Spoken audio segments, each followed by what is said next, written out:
Hello students, I hope you all are doing great. और आज हम फिर से आए हैं एक नेक्स्ट चैप्टर को स्टार्ट करने के लिए। और आई होप आपने इससे पहले वाले चैप्टर जो हैं वो चैनल की प्लेलिस्ट में जाके विजिट करके देख लिए होंगे।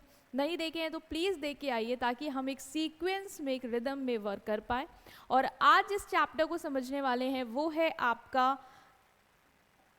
कैपिटल एंड रेवेन्यू एक्सपेंडिचर और इनकम। ठीक है, काफ़ी इंटरेस्टिंग चैप्टर है बिकॉज अब जो जर्नी है आपकी थोड़ा अकाउंट्स को भी समझने की वो स्टार्ट हो रही है।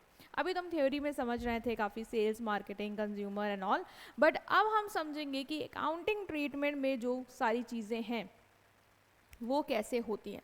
तो ये भी आपके लिए एक बहुत ही न्यू कॉन्सेप्ट होने वाला है, बट बहुत ही इंटरेस्टिंग होने वाला है। तो चलो इसको समझते हैं वन बाय वन कि कैपिटल और रेवेन्यू एक्सपेंडिचर क्या होते हैं। क्योंकि एक्सपेंडिचर तो समझ में आता है कि हाँ खर्चे कर रहे हैं या इनकम जो आ रहा है, ठीक है। लेकिन कैपिटल और रेवेन्यू को क्यों हम ऐसा बोल रहे हैं यहाँ पे कि कैपिटल क्या होगा, रेवेन्यू क्या होगा, इसका मतलब क्या है ना। तो ये चैप्टर आपको समझाएगा कि एक्सपेंस जो हैं वो आपके दो टाइप में हो सकते हैं, एक कैपिटल और एक रेवेन्यू। क्वेश्चन आता है कि एक्सपेंस तो एक्सपेंस है और उनको हम खर्चे मान लेते हैं मैम, बट हम इसको क्लासिफाई क्यों करना चाह रहे हैं कि कैपिटल में है, रेवेन्यू में है। तो देखो स्टूडेंट, उसका भी एक लॉजिकल रीज़न है। कुछ भी इलॉजिकल आपके अकाउंट्स में नहीं होने वाला है आपके कॉमर्स में। तो कैपिटल एक्सपेंस और रेवेन्यू एक्सपेंस में क्या अंतर है। खर्चे तो आप भी करते हो, मान लो आप बिजनेस खोलने, तो खर्चे आप भी करोगे। कुछ खर्चे कैपिटल नेचर के होंगे, कुछ रेवेन्यू नेचर के होंगे।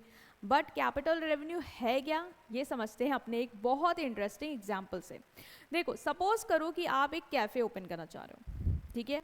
आप एक कैफ़े ओपन करना चाह रहे हो, तो कैफ़े ओपन करने में आपको क्या करना होगा। ऐसे तो कैफ़े खोल नहीं दोगे कि रोड में आपने बस लगा दिया और खुल गया, नहीं। उसके लिए आपको कुछ चीज़ें खरीदनी होंगी। जैसे कि अगर आप एक कैफ़े स्टार्ट करना चाह रहे हो तो आपको लैंड खरीदना होगा, ठीक है। बिल्ड लैंड खरीदना होगा, फिर लैंड खरीद के उस पर शॉप बनानी होगी, ठीक है। इवन शॉप बना दी, लैंड खरीद लिया, शॉप बना दी, ख़त्म नहीं हो गया, फिर शॉप कैफ़े के अंदर फर्नीचर लाना होगा, मशीनरी लानी होगी, ठीक है। इक्विपमेंट जो भी हैं, डेकोरेशन वगैरह का सामान सब लाओगे, तब वो एक कैफ़े जो है वो बन पाएगा, ठीक है। इसके साथ ही साथ बस बिल्डिंग खड़ी कर दी, सजा दी, उससे कुछ नहीं होगा। अब आपको चलाना है, कस्टमर आएंगे, उनको सर्व करना होगा, तो सामान भी तो लाओगे, बनाओगे क्या, मिल्क लाओगे, शुगर लाओगे, कॉफ़ी बीन्स लाओगे, ठीक है। ये सारी चीज़ें भी आप लाओगे जिससे कॉफ़ी बने। क्योंकि कॉफ़ी, एक कैफ़े है मान लो, कॉफ़ी शॉप मान लो, तो कुछ बेच रहे हो, सैंडविच बना रहे हो, तो रॉ मटेरियल लाओगे जिससे वो बनाओगे एंड सर्व करोगे कस्टमर को। इवन आपके जो भी इलेक्ट्रिसिटी बिल है हर महीने वो भी देना होगा, एम्प्लॉयज़ को सैलरी भी देनी होगी। तो इस तरीके से आपने देखा कि मुझे कैफ़े खोलने के लिए कुछ ये खर्चे और कुछ इस तरीके से खर्चे सारे करने पड़ रहे हैं। बट कुछ खर्चे आपको समझ में आ रहा होगा, केयरफुली सोचो। कुछ जगह आपने क्या किया है, लैंड और मशीन्स को खरीदने के लिए पैसे खर्च किए, जिससे बेनिफिट जो मिल रहा है वो आपको बहुत सालों के लिए मिल रहा है। मतलब जो लैंड और मशीन खरीदी आपने, क्या लैंड का बेनिफिट आपको बस एक दिन मिल रहा है या एक महीने मिल रहा है, नहीं। आपको एक साल में, इसको सालों साल, जब तक वो कैफ़े चल रहा है, वो वहाँ पे इस्टेब्लिश है उस लैंड पे, उससे जो रेवेन्यू आ रहा है वो आपको सालों साल वो लैंड बेनिफिट देने वाला है, ठीक है।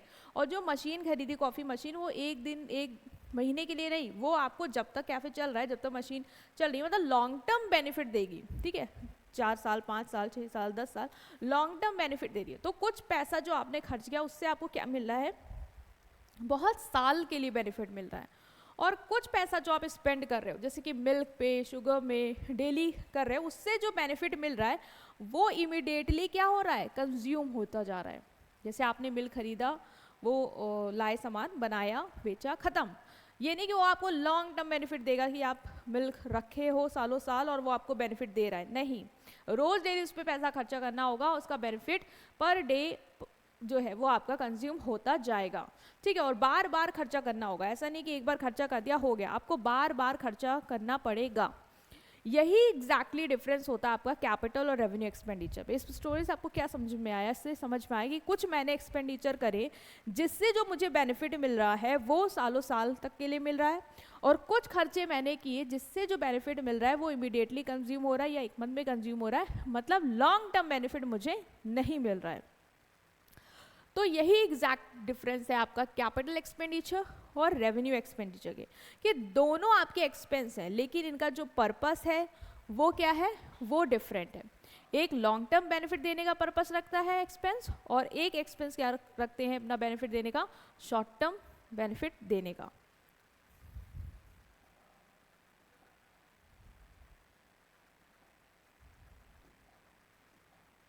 ठीक है, तो पेन का कलर चेंज करते हैं। ओके, सो ये हमें क्लियर हो गया कि हमारा जो भी बेनिफिट मिल रहा है वो लॉन्ग टर्म मिल रहा है, शॉर्ट टर्म मिल रहा है, उस हिसाब से हम एक्सपेंस को क्लासिफाई कर सकते हैं as a capital expenditure and revenue expenditure. Next जो आपका स्टूडेंट यहाँ पे आएगा वो आएगा कि एक डिफरेंस जो है वो बिल्कुल क्लियर होना चाहिए आपके माइंड में कि कौन से आइटम मेरे रेवेन्यू नेचर के, कौन से आइटम मेरे कैपिटल नेचर के हैं। ठीक है, और हम ये क्यों कर रहे हैं, मतलब ठीक है मैम एक्सपेंस है तो एक्सपेंस मान लेते हैं, इसमें कैपिटल रेवेन्यू क्या करना है, एक में ज़्यादा बेनिफिट मिल रहा है लंबे समय तक, कुछ में कम मिला, हमें क्या करना ये है कि आपका जो अकाउंट्स बनाओगे, लाइक अपना बैलेंस शीट बनाओगे या प्रॉफिट एंड लॉस बनाओगे, वहाँ पे इसका लेना देना है। क्योंकि अगर आपने कैपिटल और रेवेन्यू एक्सपेंडिचर में डिफरेंस ही नहीं समझा तो आप क्या करोगे, कहीं पे भी उठा के जहां आपका मन आ रहा होगा कि चलो मैं इसको प्रॉफिट में लॉस में भेजता हूँ या मुझे बैलेंस शीट में भेज देता हूँ, आप भेज दोगे। और दोनों ही चीज़ जो पर्पस के लिए बनाई जाती है, मतलब प्रॉफिट एंड लॉस अकाउंट क्यों बना रहे हो, ताकि आपको नेट प्रॉफिट समझ में आ जाए कितना हुआ है, और बैलेंस शीट क्यों बना रहे हो, ताकि आपको बिजनेस की रियल फाइनेंशियल पोजीशन पता चल जाए।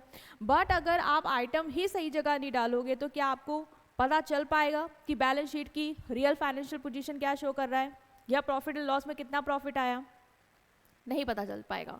इसीलिए हम क्या करते हैं, क्लासिफाई कर लेते हैं कि कौन से आइटम मेरे कैपिटल हैं और कौन से रेवेन्यू हैं। ठीक है, जिससे हम नेट प्रॉफिट सही से कैलकुलेट कर पाएँ और फाइनेंशियल पोजीशन बैलेंस शीट की कैलकुलेट कर पाएँ। अगर हम मिक्सअप कर देंगे तो ना तो प्रॉफिट एंड लॉस हमारा नेट प्रॉफिट या जो भी अगर मान लो उदाहरण खासा नेट लॉस है वो भी नहीं क्लियर शो करेगा, और ना ही बैलेंस शीट हमारी clear profit financial position show करेगी। इसीलिए सारे रेवेन्यू आइटम्स को हम रिकॉर्ड करते हैं trading and profit and loss account में, और जो भी कैपिटल आइटम्स हैं उनको हम रिकॉर्ड करते हैं बैलेंस शीट में। इसीलिए हमें ज़रूरत है कि हमें पता चले कि जो भी हमारे मान लो कैपिटल एक्सपेंडिचर है या रेवेन्यू एक्सपेंडिचर है, तो हम समझ जाएं कि जो भी एक्सपेंस हो रहा है वो कैपिटल नेचर का है या रेवेन्यू नेचर का है।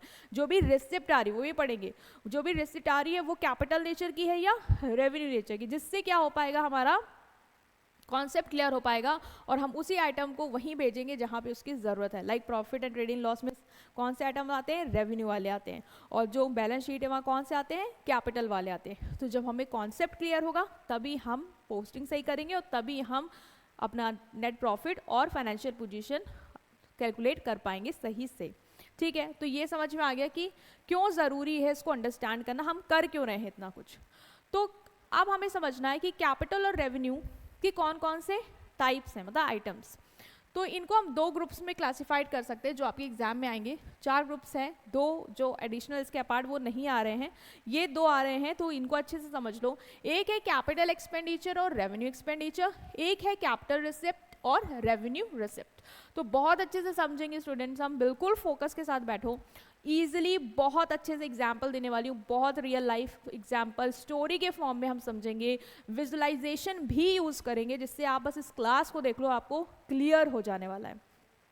ठीक है, तो अगर हम समझें कि जो भी हमारे एक्सपेंडिचर मतलब जो भी हमारा बिजनेस पे खर्चा हो रहा है वो क्या होते हैं, वो 2 पार्ट में डिवाइड होते हैं। या तो वो खर्चा कैपिटल नेचर का होगा या तो वो खर्चा रेवेन्यू नेचर का होगा।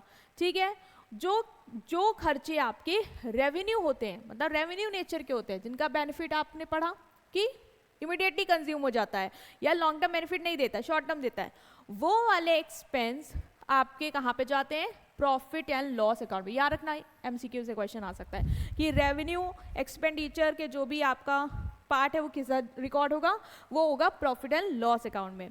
और जो दूसरा पार्ट है मतलब कि जो आपका कैपिटल एक्सपेंडिचर वाली चीज़ें हैं वो कहाँ पे शो की जाती हैं, वो बैलेंस शीट में एज एसेट रिकॉर्ड किया जाता है। तो आपको याद रखना है कि एक्सपेंस जो बैलेंस शीट में दिखाए जाते हैं वो होते हैं आपके कैपिटल एक्सपेंडिचर, और जो एक्सपेंस आपके प्रॉफिट एंड लॉस में दिखाए जाते हैं वो होते हैं आपके रेवेन्यू एक्सपेंडिचर। क्योंकि प्रॉफिट एंड लॉस जो है वो आप हर साल का बना रहे हो, तो जिस साल में जो भी आपको प्रॉफिट या लॉस के फॉर्म में हुआ वो आपने वहाँ रिकॉर्ड कर दिया एक्सपेंडिचर। लेकिन जो भी मान लो एक्सपेंडिचर जो कैपिटल जिनका बेनिफिट लॉन्ग टर्म में मिलेगा तो वो तो आपके लिए लंबे समय तक जाएंगे ना, तो वो हम बैलेंस शीट में रिकॉर्ड करते हैं। उसको हम खर्चा मान के हर साल राइट ऑफ नहीं करेंगे, वो हम बैलेंस शीट में एज अ एसेट रिकॉर्ड करेंगे कि ये हमारे यहाँ है। ठीक है, ओके। क्योंकि अब मान लो कोई मशीन खरीदी तो आपके लिए एसेट है, वो आपको सालों साल बेनिफिट देगी, तो उसको आप प्रॉफिट एंड लॉस में से खर्चा नहीं डालोगे, आप उसको as a asset balance sheet में डालोगे। तो ये भी आपको क्लियर होना चाहिए कि कौन सा एक्सपेंडिचर कहाँ पे जाता है, कौन सा एक्सपेंडिचर किस जगह जाएगा, बैलेंस शीट में जाएगा या प्रॉफिट एंड लॉस में जाएगा।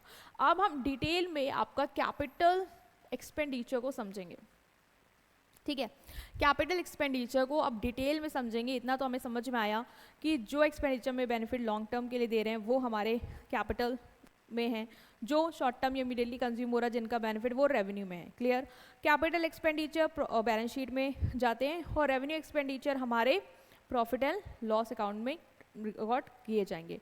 नाउ क्वेश्चन आता है कि हम कैपिटल एक्सपेंडिचर को और डिटेल से समझेंगे, एक एक करके सारे एक्सपेंडिचर को डिटेल से समझेंगे कि इसमें क्या है। ठीक है, तो कैपिटल एक्सपेंडिचर का मतलब होता है वो expenditure means the expenditure whose benefit is not exhausted within the current year. ये मैंने बताया था कि इसका जो बेनिफिट है वो करंट ईयर में एक साल के अंदर जो है एग्जॉस्ट नहीं होगा, लॉन्ग टर्म बेनिफिट ये आपको देगा। मीन्स ये इंजॉय किया जाता है over a long period of time. ठीक है, पहला पॉइंट क्या है कि जो भी बेनिफिट है वो इमीडिएट कंज्यूम नहीं होगा, मतलब करंट ईयर में इसका बेनिफिट इमीडिएटली कंज्यूम नहीं होगा, यह आपको लंबे समय तक क्या देता है, बेनिफिट देता है। अगर ये खर्चा आपने किया तो आपको लंबे समय तक फायदा इससे मिलेगा। It is of non recurring nature and result in the acquisition of permanent asset. ये नॉन रिकरिंग नेचर का है, मतलब कि ये खर्चा आप हर बार नहीं करते रहते हो कि हर दिन कर रहे हो या हर महीने कर रहे हो, ये नॉन रिकरिंग है, एक बार किया। ठीक है, और इससे क्या होता है, इससे एक चीज़ और याद रखना है, इससे आपका परमानेंट एसेट एक्वायर होता है, मतलब ये परमानेंट एसेट क्रिएट करता है। ये खर्चा जो आपने किया, जो एक बार किया, मतलब नॉन रिकरिंग, कभी करा एक बार किया, साल 3-4 साल में अगली बार कर दिया, कभी कुछ और एसेट ले आए, तो मतलब इससे आपको एसेट एक्वायर होता है। ठीक है, तो 3-4 पॉइंट इसमें याद रखना कि बेनिफिट जो है वो लॉन्ग पीरियड के लिए होता है, इस एक्सपेंस को मतलब इसको खर्चा करने के बाद जो भी बेनिफिट मिल रहा है वो आपको लंबे समय तक मिलता है इससे। दूसरा नॉन रिकरिंग नेचर का है, मतलब ऐसा नहीं कि जो है ये खर्चा बार बार करोगे, हर दिन करोगे, नहीं, नॉन रिकरिंग का है, मतलब एक बार हुआ, सालों में एक बार कर दिया ऐसे। और इससे क्या होता है, आपका परमानेंट एसेट एक्वायर होता है। क्या होता है, परमानेंट एसेट क्रिएट होता है। जैसे कि आपने कोई प्रॉपर्टी खरीद ली, तो प्रॉपर्टी आपने एक्वायर्ड करी, तो इससे जो बेनिफिट मिलेगा आपको वो क्या है, लंबे समय तक मिलेगा, पहला पॉइंट। दूसरा, इससे आपका परमानेंट एसेट क्रिएट हो गया, प्रॉपर्टी आपके लिए परमानेंट हो गई। ठीक है, इससे बेनिफिट लंबे समय तक मिलेगा, प्रॉपर्टी का लंबे समय तक यूज कर सकते हो, ऐसा तो है नहीं कि प्रॉपर्टी आज को कल को गायब हो जाएगी, नहीं। और नॉन रिकरिंग है, एक बार खरीदी, हर दिन क्या प्रॉपर्टी खरीदते फिरते हैं आप, नहीं। एक दिन मान लो कोई जमीन खरीदी, मुझे अपना घर बनवाना है, तो हाँ कभी बार हुआ, हर दिन होता है ऐसा नहीं है, रिकरिंग नेचर का नहीं है, नॉन रिकरिंग नेचर का है। तो property acquired with the help of capital expenditure is used in the business for many year and help to earn revenue. तो ये कुछ पॉइंट्स हैं कैपिटल एक्सपेंडिचर के, वो एक्सपेंडिचर जो आपको बेनिफिट लंबे समय तक देते हैं, वो एक्सपेंडिचर जो आपके परमानेंट एसेट क्रिएट करते हैं, वो एक्सपेंडिचर जो नॉन रिकरिंग नेचर के होते हैं, वो सारे एक्सपेंडिचर क्या कहलाते हैं, आपके कैपिटल एक्सपेंडिचर। तो ये क्लियर होना चाहिए आपको कि कैपिटल एक्सपेंडिचर की मीनिंग क्या है, आखिर ये होते क्या हैं। नेक्स्ट आता है कि हमें और भी समझने की ज़रूरत है कि कैपिटल एक्सपेंडिचर का फीचर्स क्या है, मतलब और क्या क्या चीज़ें हम इसमें कंसिडर करेंगे। तो पहली तो हमें बात याद रखनी है कि capital expenditure result in the acquisition of permanent asset. Capital मतलब जो ये खर्चा किया आपने, इससे क्या हुआ, आपको परमानेंट एसेट एक्वायर हुआ, मतलब आपने कोई लैंड खरीद लिया, बिल्डिंग खरीद ली, कोई एसेट आपको इस खर्चे को करके क्या होता है, मिलता है। ठीक है, तो next is these asset are intended to be used for business earning revenue over several year. और ये भी याद रखना कि इस एक्सपेंडिचर को करने के बाद आपको ये भी होता है कि आपका बिजनेस इस खर्चे को करने के बाद रेवेन्यू अर्न कर सकता है इसी खर्चे से बहुत सालों के लिए, मतलब लॉन्ग टर्म बेनिफिट मिल रहा है। लेकिन लॉन्ग टर्म बेनिफिट किस फॉर्म में मिल रहा है? हो सकता है आपने लैंड में कैफे या शॉप खोल दी जिससे आपको बेनिफिट है वो लंबे समय तक मिल रहा है, ठीक है। फर्नीचर मशीनरी खरीद ली, इसका जो बेनिफिट मिल रहा है आपको वो लंबे समय तक मिल रहा है, कैफे में है तो रेवेन्यू उसके डायरेक्टली इनडायरेक्टली इसकी वजह से भी जनरेट हो रहा है, लोग आ रहे हैं बैठ रहे हैं खा रहे हैं, तो रेवेन्यू ये भी जनरेट करने में हेल्प कर रहा है। तो इसका मतलब यह है कि आपके बिजनेस को रेवेन्यू अर्न करने में, बिजनेस को पैसा अर्न करने में ये एक्सपेंडिचर क्या करते हैं? हेल्प करते हैं। क्योंकि हमने क्या किया? कैपिटल एक्सपेंडिचर करके एसेट एक्वायर किया, और जो भी एसेट हमने एक्वायर किया वो एसेट बिजनेस को अर्न करने में मदद कर रहे हैं लंबे समय तक। Next is it include expense incurred for making the asset ready for use. इसमें वो भी खर्चे आएंगे, अब ये भी याद रखना, कैपिटल एक्सपेंडिचर में वो खर्चे तो आ ही रहे जो आप कर रहे हो एसेट एक्वायर करने के लिए, और वो एसेट से आप रेवेन्यू जनरेट कर रहे हो लंबे समय तक, ठीक है। लेकिन इसमें वो भी एक्सपेंस आएंगे जो आप करते हो क्या करने के लिए? एसेट को रेडी फॉर यूज बनाने के लिए। मान लो आप मशीन लेके आए, ठीक, मशीन में जो खर्चा किया, अब भाई मशीन तो लॉन्ग टर्म बेनिफिट देगी आपको, मशीन लेके आए तो मशीन में खर्चा किया वो कैपिटल एक्सपेंडिचर। लेकिन मशीन लेके आने के लिए आपने कुछ एक्सपेंस किया होगा, लाइक ट्रांसपोर्टेशन कॉस्ट दी होगी, ताकि वो भाड़ा दिया होगा ताकि वो मशीन आपके शॉप तक आ पाए। फिर मशीन आके उसको इंस्टॉल कराना, उसको वर्केबल पोजीशन में लाना, ठीक है, उसके लिए जो भी लेबर वगैरह आए होंगे आपने उनको वेजेस दी होगी। तो ये सारे खर्चे भी क्या होते हैं? मशीन में ही जुड़ जाते हैं, मशीन की ही एक्सपेंस में जुड़ जाएंगे, और ये भी आपके क्या कहलाएंगे? कैपिटल एक्सपेंडिचर ही कहलाएंगे। तो ये बिल्कुल याद रखना, अभी क्वेश्चन भी इसी से बनने वाला है कि ये वो भी एक्सपेंस इंक्लूड करता है जो एसेट को रेडी फॉर यूज बनाता है, like wages paid for erecting machine, carriage, cost of installation. मान लो आप जो मशीन है वो 50,000 की लाएं, ठीक है, और इसके लिए आपने क्या किया? मान लो आपने कैरेज पे किया, ठीक है, मशीन लाने के लिए भाड़ा पे किया, मान लो आपने 1,000 का। इसके अलावा आपने लेबर को वेजेस दी इसको इंस्टॉल कराने के लिए 2,000 की, ठीक है, ये एक है। तो अब यहाँ पे कितना हो गया? 53,000। अब ये जो 53,000 है, ये इसमें जो भी 2-3,000 जो हैं जो आपकी मशीन को इंस्टॉल करने के लिए और लाने के लिए लगे, ये सब भी क्या कहलाएंगे? ये भी कैपिटल एक्सपेंडिचर ही कहलाएंगे। वाई? क्योंकि मशीन को रेडी फॉर यूज, एसेट को रेडी फॉर यूज बनाने के लिए भी जो एक्सपेंडिचर किए जाते हैं वो भी हमारी क्या कहलाते हैं? कैपिटल एक्सपेंडिचर कहलाते हैं। ये भी इसकी एक प्रॉपर्टी या फीचर है, ये आप याद रखिएगा। Expenditure on extension or improvement of fixed asset is also called capital expenditure। मतलब वो एक्सपेंडिचर जो आप फिक्स एसेट के इम्प्रूवमेंट या उसके एक्सटेंशन पे लगाते हो वो भी आपके कैपिटल एक्सपेंडिचर ही होते हैं। मान लो आपके बिजनेस में कोई सेकेंड हैंड मशीनरी है, ठीक है, वो बिल्कुल ख़राब हो गई है, अब चल नहीं रही है, आपने क्या किया? उसको पूरी तरीके से नया बना दिया, मतलब उसके सारे जो भी पार्ट्स खराब है उसको रिप्लेस कर दिया, उसको बिल्कुल इतना पहले तो वो मतलब कुछ भी बेनिफिट नहीं दे रही थी, ख़राब हो गई थी एकदम, लेकिन जब आपने उसको बिल्कुल ठीक करा दी, उसकी प्रॉपर मरम्मत करा दी, तो अब उससे क्या हुआ? अच्छा खासा बिजनेस की एफिशिएंसी बढ़ गई, मतलब वो अब अच्छा से काम करके बिजनेस में कंट्रीब्यूशन देगी। तो ये भी जो एक्सपेंस होते हैं जो आप करते हो फिक्स एसेट की को इम्प्रूव करने के लिए या उसकी लाइफ की जो क्या कहते हैं, लाइफ की जो कैपेसिटी है, मतलब उसको इंक्रीज करने के लिए, ठीक है, लाइफ को उसकी बढ़ाने के लिए, वो सारे एक्सपेंडिचर भी आपके क्या कहलाते हैं? कैपिटल एक्सपेंडिचर कहलाते हैं। तो याद रखना स्टूडेंट्स, प्लीज़ याद रखना कि वो एक्सपेंडिचर जो एसेट को रेडी फॉर यूज़ बनाने के लिए किए जाते हैं वो भी कैपिटल एक्सपेंडिचर होते हैं, और वो एसेट जो आपके यहाँ पे इम्प्रूवमेंट या एक्सटेंशन के लिए किए जाते हैं फिक्स एसेट के, वो भी आपके कैपिटल एक्सपेंडिचर कहलाएंगे, ठीक है। क्योंकि क्वेश्चन जो बनेगा आपके इलस्ट्रेशन में वो ऐसे ही बनने वाले हैं, आपको ऐसे ही क्वेश्चन दिया जाएगा और पूछा जाएगा कि ये कैपिटल नेचर का है या रेवेन्यू नेचर का। तो अगर आपको चीज़ें क्लियर नहीं होंगी तो आप डाउट में आ जाओगे। नेक्स्ट है इट इंक्लूड एक्सपेंस। ये वो भी एक्सपेंस इंक्लूड करता है जो आप करते हो, क्यों?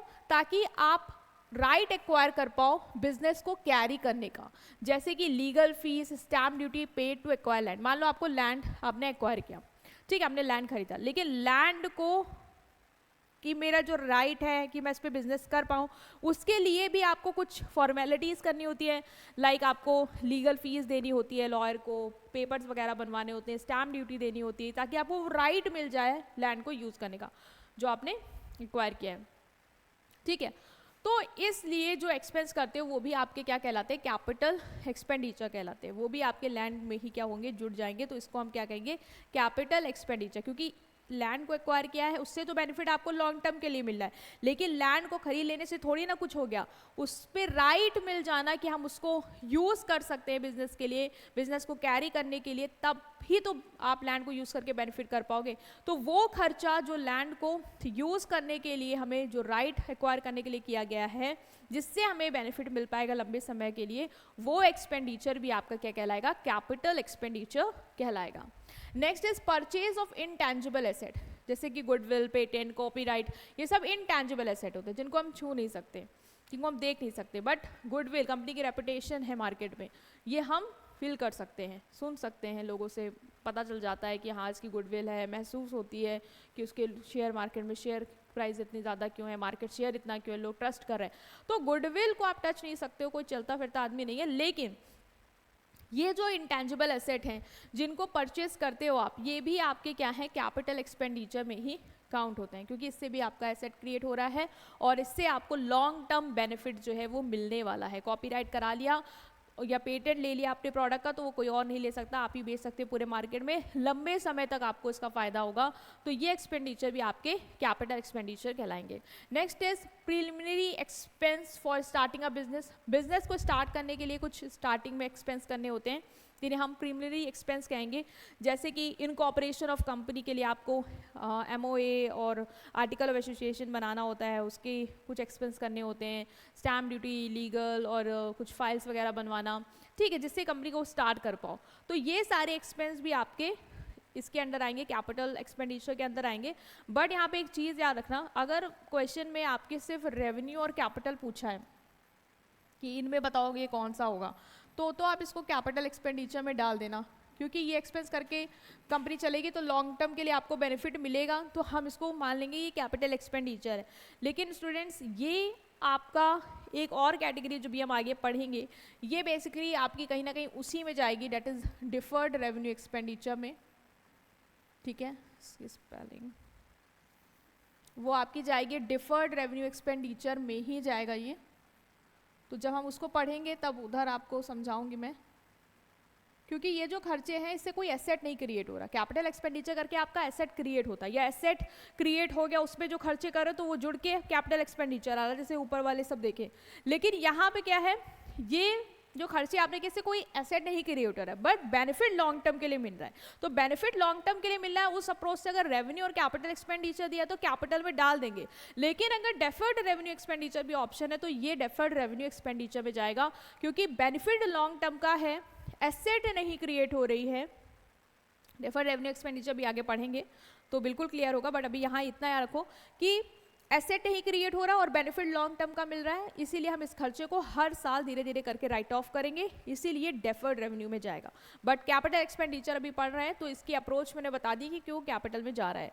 Next is expense on issuing share and debenture like legal fees, brokerage, writing commission, stamp duty. अब कोई शेयर एंड डिबेंचर आप इशू करते हो, ठीक है, शेयर के थ्रू आपके पास फंड आया, capital I, long term benefit मिलेगा उससे, आपको लोन लिया, फंड आया, लॉन्ग टर्म बेनिफिट मिलेगा। इस अप्रोच से ये भी जो एक्सपेंस आपने किए हैं वो कहाँ जाएंगे, कैपिटल एक्सपेंडिचर पे जाएंगे। बट अगेन कोई एसेट नहीं क्रिएट हो रहा है, कोई एसेट नहीं क्रिएट हो रहा है, बेनिफिट लॉन्ग टर्म का मिल रहा है, तो ये एक्सपेंस भी क्या कहलाए जाएंगे। अगर दो ऑप्शन में डेफर्ड भी आया तो डेफर्ड रेवेन्यू एक्सपेंडिचर में फिर उसको डालना, वहाँ आगे समझाऊंगी। बट मैंने अभी कैपिटल अप्रोच से बता दिया कि अगर रेवेन्यू और कैपिटल एक्सपेंडिचर आता है तो ये कैपिटल एक्सपेंडिचर में चला जाएगा। Expense on raising loan for the business like legal charges, stamp duty, loan agreement, brokerage commission to loan agent and registration fees, वो एक्सपेंस जो हम लोन को रेज करने में करते हैं, जैसे कि लीगल चार्जेस दिए आपने, ठीक है, लीगल डॉक्यूमेंट्स बनाए उसमें जो चार्जेस दिए, ब्रोकरेज दिए आपने, ब्रोकर जो है उसको ब्रोकरेज कमीशन वगैरह दे दी, ठीक है, स्टैम्प ड्यूटी, लोन एग्रीमेंट में जो स्टैम्प ड्यूटी दी वो, रजिस्ट्रेशन फीस, ये सारे जो भी खर्चे किए ताकि बिजनेस के लिए लोन आ जाए, जिसका ऑफकोर्स पैसा यूज़ करके बिजनेस को लॉन्ग टर्म बेनिफिट मिलेगा इससे, तो ये आपकी कैपिटल एक्सपेंडिचर में चले जाएंगे, ठीक है। तो हमने इसको क्लियर किया हमारा कि कैपिटल एक्सपेंडिचर के क्या क्या फीचर्स हैं।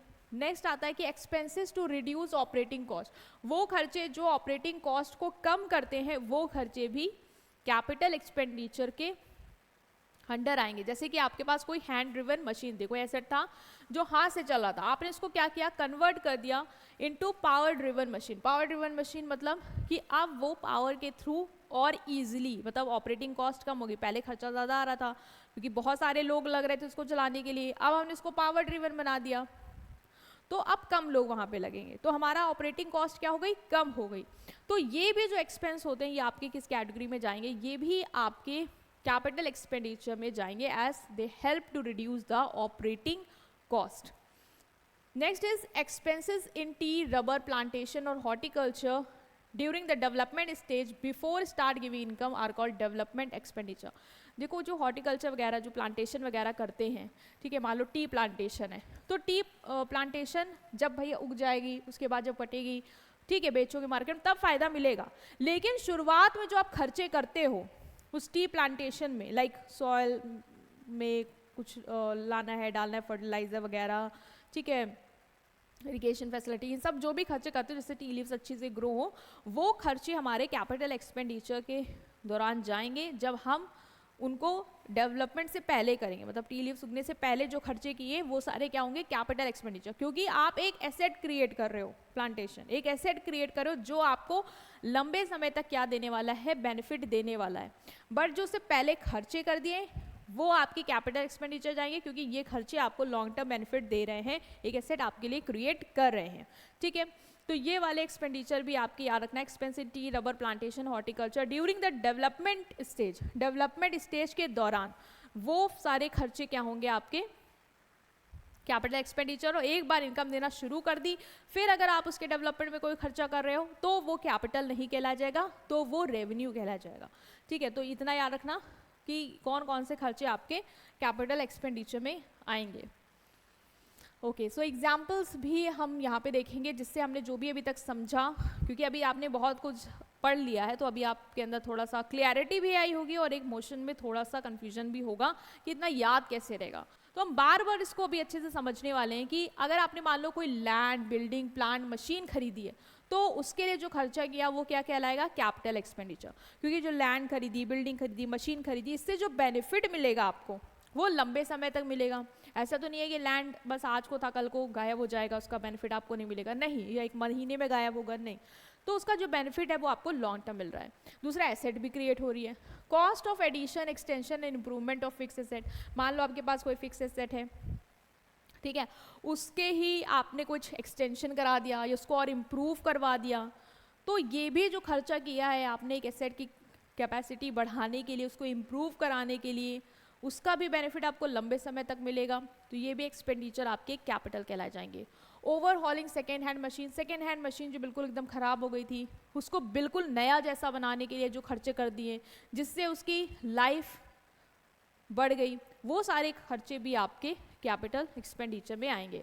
Expense to put an asset into working condition, asset को वर्किंग कंडीशन में लाने के लिए जो खर्चे किए, ठीक है, रेडी टू यूज़ बनाने के लिए, मैंने कहा था रेडी टू यूज़ बनाने के लिए, लाइक मशीन तो खरीद ली, एसेट तो है, लॉन्ग टर्म बेनिफिट देगी, ठीक है, लेकिन मशीन को लाना, फिर उसको इंस्टॉल कराना, उस पर जो भी जो खर्चे किए, भले तुमको लगेगा छोटे मोटे खर्चे तो कैपिटल नहीं, कैपिटल मतलब तो बड़े नहीं, कैपिटल मतलब वो खर्चे जो आपको लंबे समय तक फायदा दे, इसका कोई भी कनेक्शन आपके बड़ा अमाउंट और छोटे अमाउंट से नहीं है।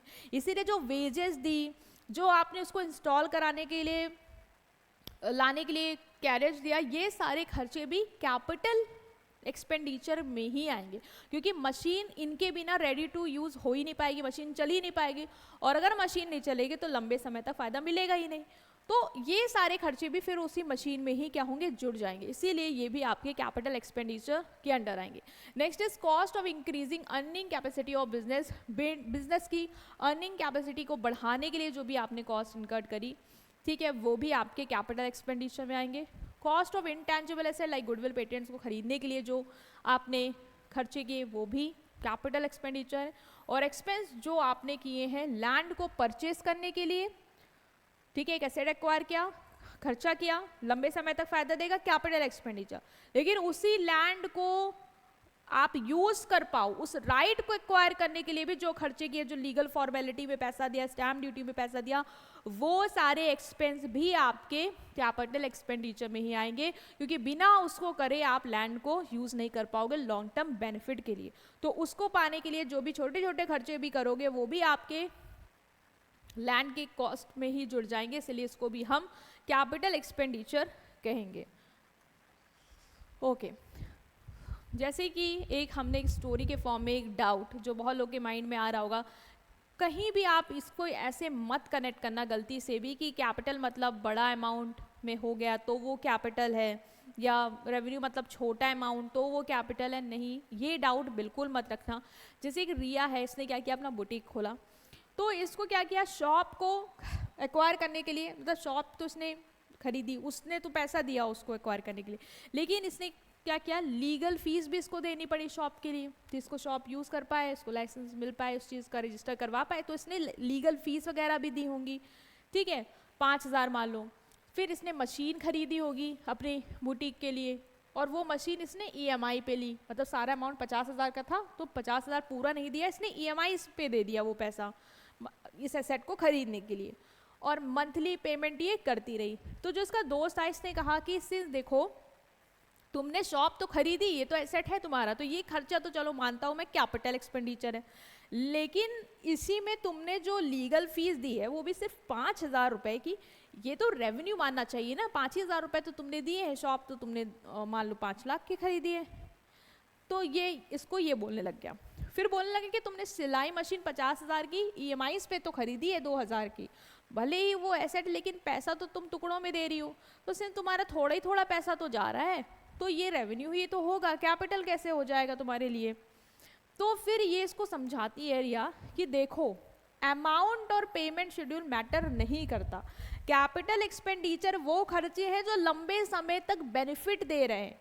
हमें ये फर्क नहीं पड़ता कि हमने अमाउंट छोटा पे किया है या वो अमाउंट हमने टुकड़ों में पे किया है या हमने एक साथ पे किया है, ठीक है।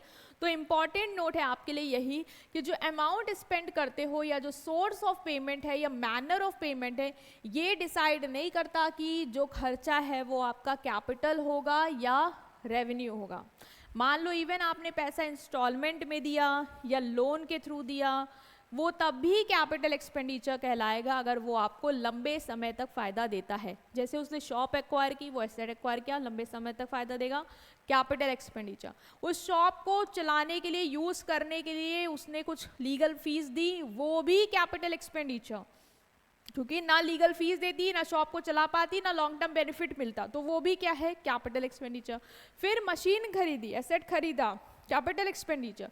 फर्क नहीं पड़ता वो 50,000 पूरा देती है या EMI पे देती है, वो कैपिटल एक्सपेंडिचर ही कहलाया जाएगा, ठीक है। तो ये जो डाउट आता है आप लोग के माइंड में कि कैपिटल मतलब बड़ा, रेवेन्यू मतलब छोटा, वो बिल्कुल क्लियर करके रखना, ऐसा कुछ नहीं होता है।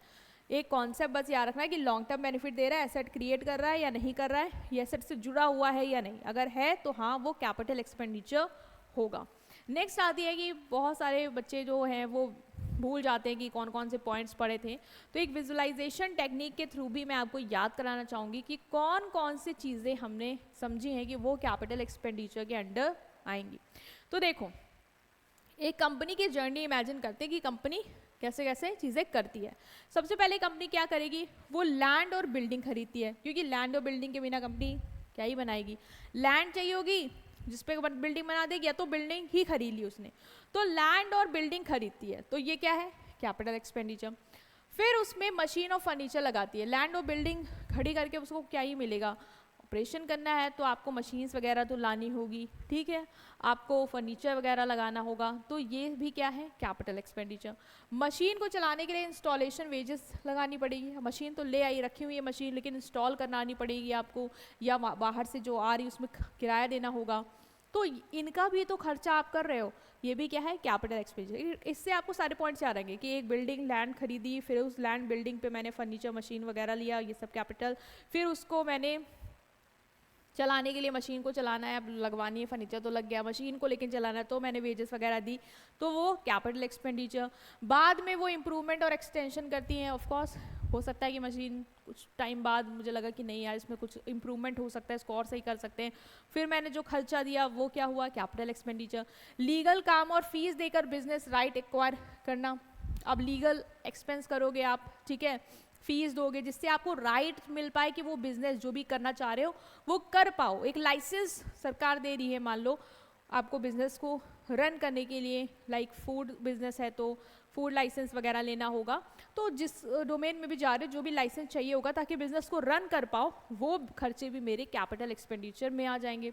बाद में गुडविल और पेटेंट खरीद लेती है कंपनी, ऑफ कोर्स अब उसको रेपुटेशन गुडविल बनानी है या उसको लीगल राइट चाहिए, पेटेंट चाहिए, कॉपीराइट चाहिए, तो वो एक्वायर किया। तो कंपनी के जर्नी से विजुलाइज कर सकते हो कि लैंड बिल्डिंग खरीदा, मशीन फर्नीचर लगाया, मशीन को इंस्टॉल कराया, बाद में मशीन का इम्प्रूवमेंट वगैरह भी जो है पुरानी मान लो उसमें वो भी करवाया, लीगल फीस देकर राइट एक्वायर किया कि हमें बिजनेस अब चालू करने दो, बाद में पेटेंट वगैरह खरीद लिया ताकि मेरा कोई कॉपी ना करे।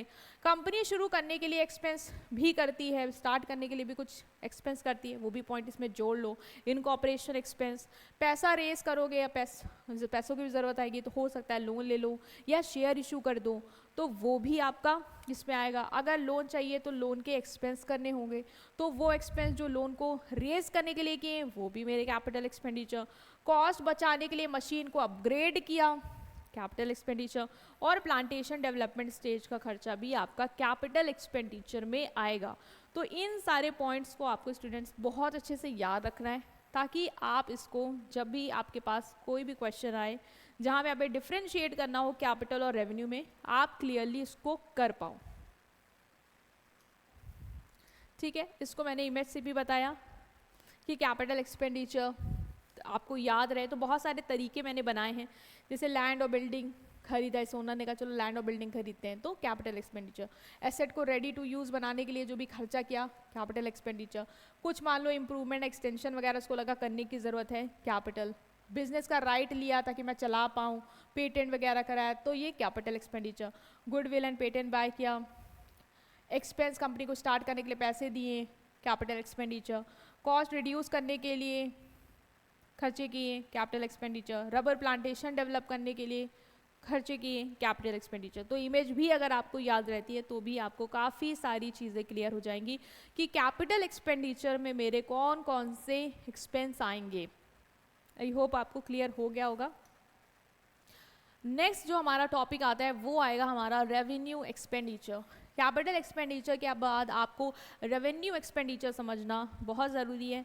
ये और आसान हो जाएगा अगर आपने कैपिटल एक्सपेंडिचर समझ लिया, क्योंकि हमें कैपिटल एक्सपेंडिचर में 3 चीज़ें अच्छे से याद रखनी है कि वो खर्चे जो आपको लॉन्ग टर्म बेनिफिट देते हैं, दूसरा वो खर्चे जो एसेट क्रिएट करते हैं, एसेट एक्वायर करते हैं, ठीक है, उनका बेनिफिट आपको लॉन्ग टर्म मिल रहा होगा, और इसके साथ ही साथ जो सारे पॉइंट पढ़े कि उस एसेट को एक्वायर करने के लिए अगर कुछ खर्चे किए, इंस्टॉल करने के लिए कुछ खर्चे किए, ये सारे खर्चे मिलके आपका सब मिला के कैपिटल एक्सपेंडिचर की कैटेगरी में आ जाएंगे।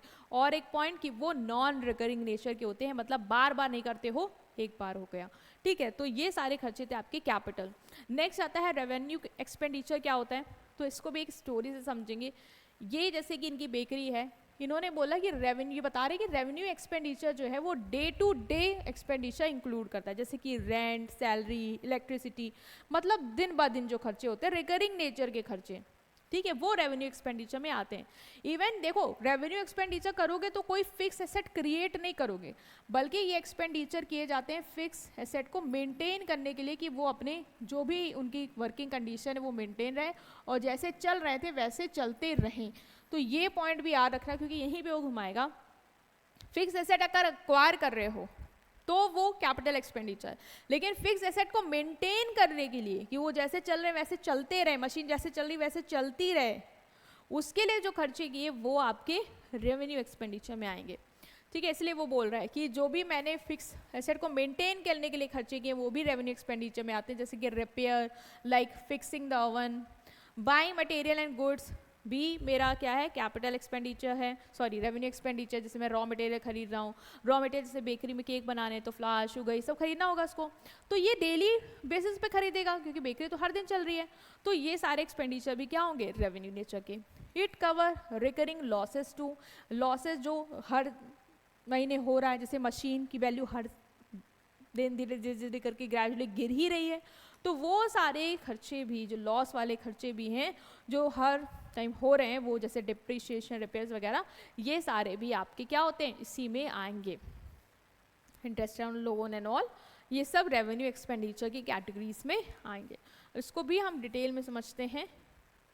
तो क्या है इसकी meaning, revenue expenditure means expenditure whose benefits completely used up within the current accounting year. देखो बेनिफिट वहाँ पे लॉन्ग टर्म था, यहाँ पे क्लियरली इंडिकेट बोला है कि ये जो बेनिफिट है वो आपका विद इन करंट ईयर, एक साल के अंदर क्या हो रहा है, यूटिलाइज हो जा रहा है, ठीक है। Next is it is recurring in nature, ये भी याद रखना कि रिकरिंग है, मतलब ऐसा नहीं कि एक बार हो गया वो एक बार हो गया, ये रिकरिंग है, बार बार आपको करना पड़ता है, ठीक है। Recurring nature, again and again ये होता रहेगा।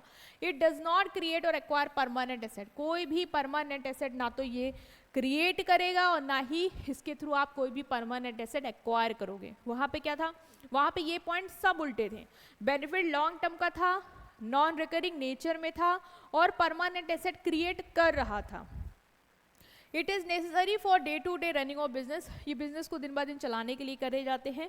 It does not increase earning capacity but helps in maintaining it, कोई अर्निंग कैपेसिटी बढ़ाता नहीं है ये, बट आप जो अर्न कर रहे हो वो अर्न करते रहो, ठीक है, वो स्टेबिलिटी बनती रहे, वो दिन ब दिन आप खर्चे कर रहे हो, वो सारे आपके रेवेन्यू एक्सपेंडिचर में आएंगे।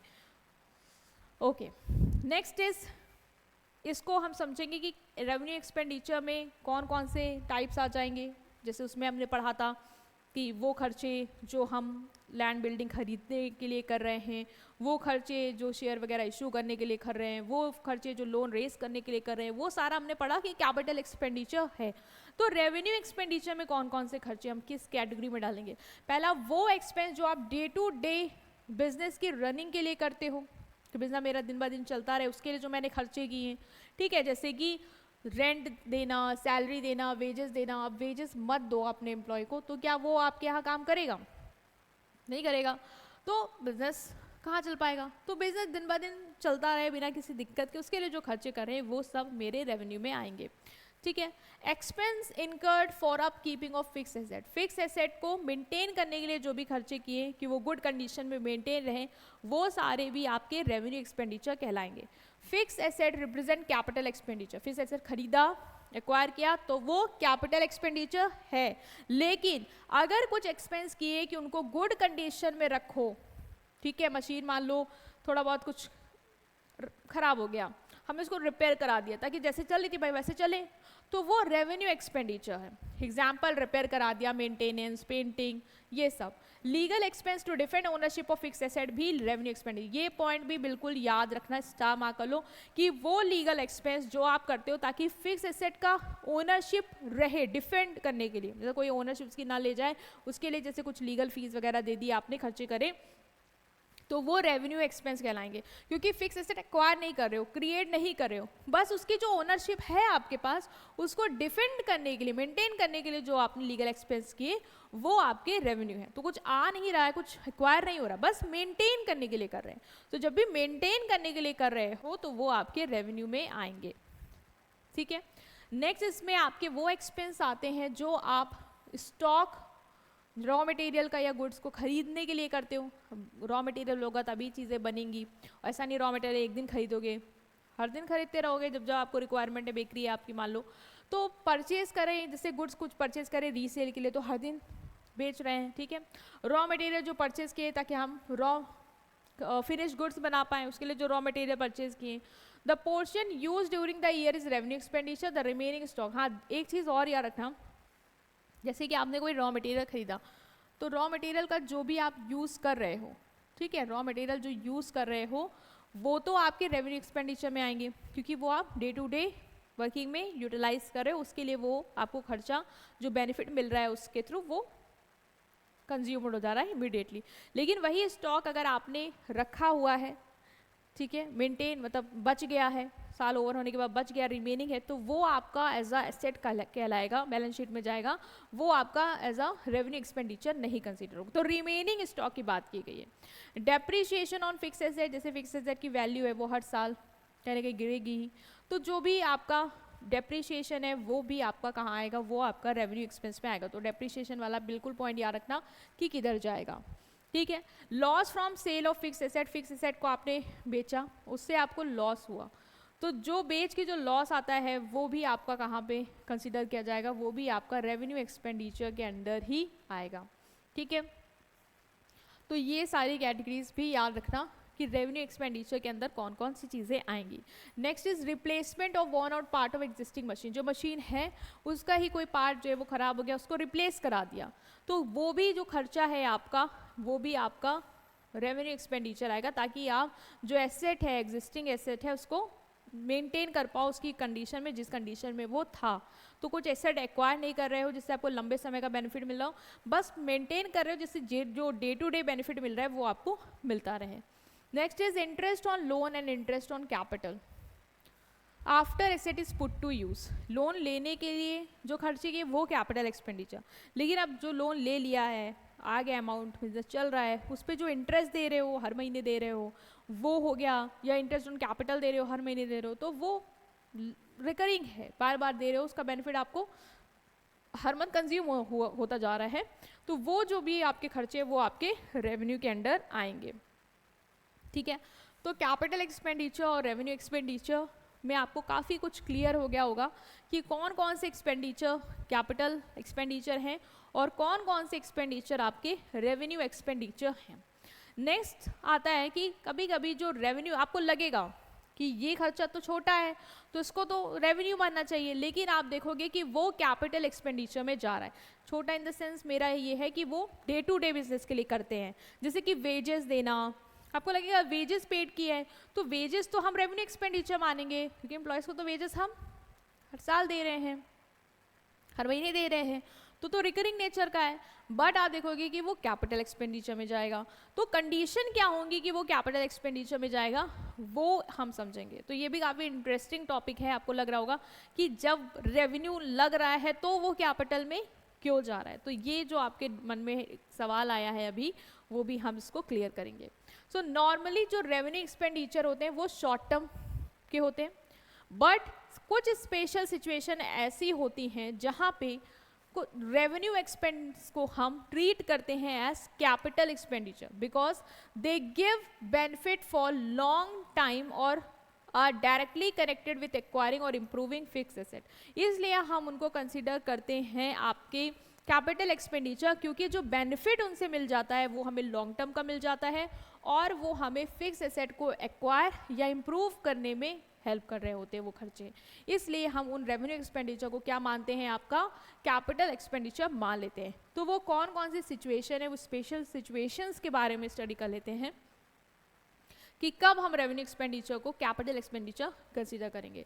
जैसे रॉ मटेरियल एंड स्टोर, जैसे आपको पता है रॉ मटेरियल खरीदने का खर्चा भी पड़ा ना रेवेन्यू एक्सपेंडिचर, बट जब इन रॉ मटेरियल को हम खरीदते हैं किसके लिए, for the manufacturing of fix asset, fix asset को बनाने के लिए जब हम रॉ मटेरियल को खरीदते हैं तो ये क्या कहलाते हैं, capital expenditure.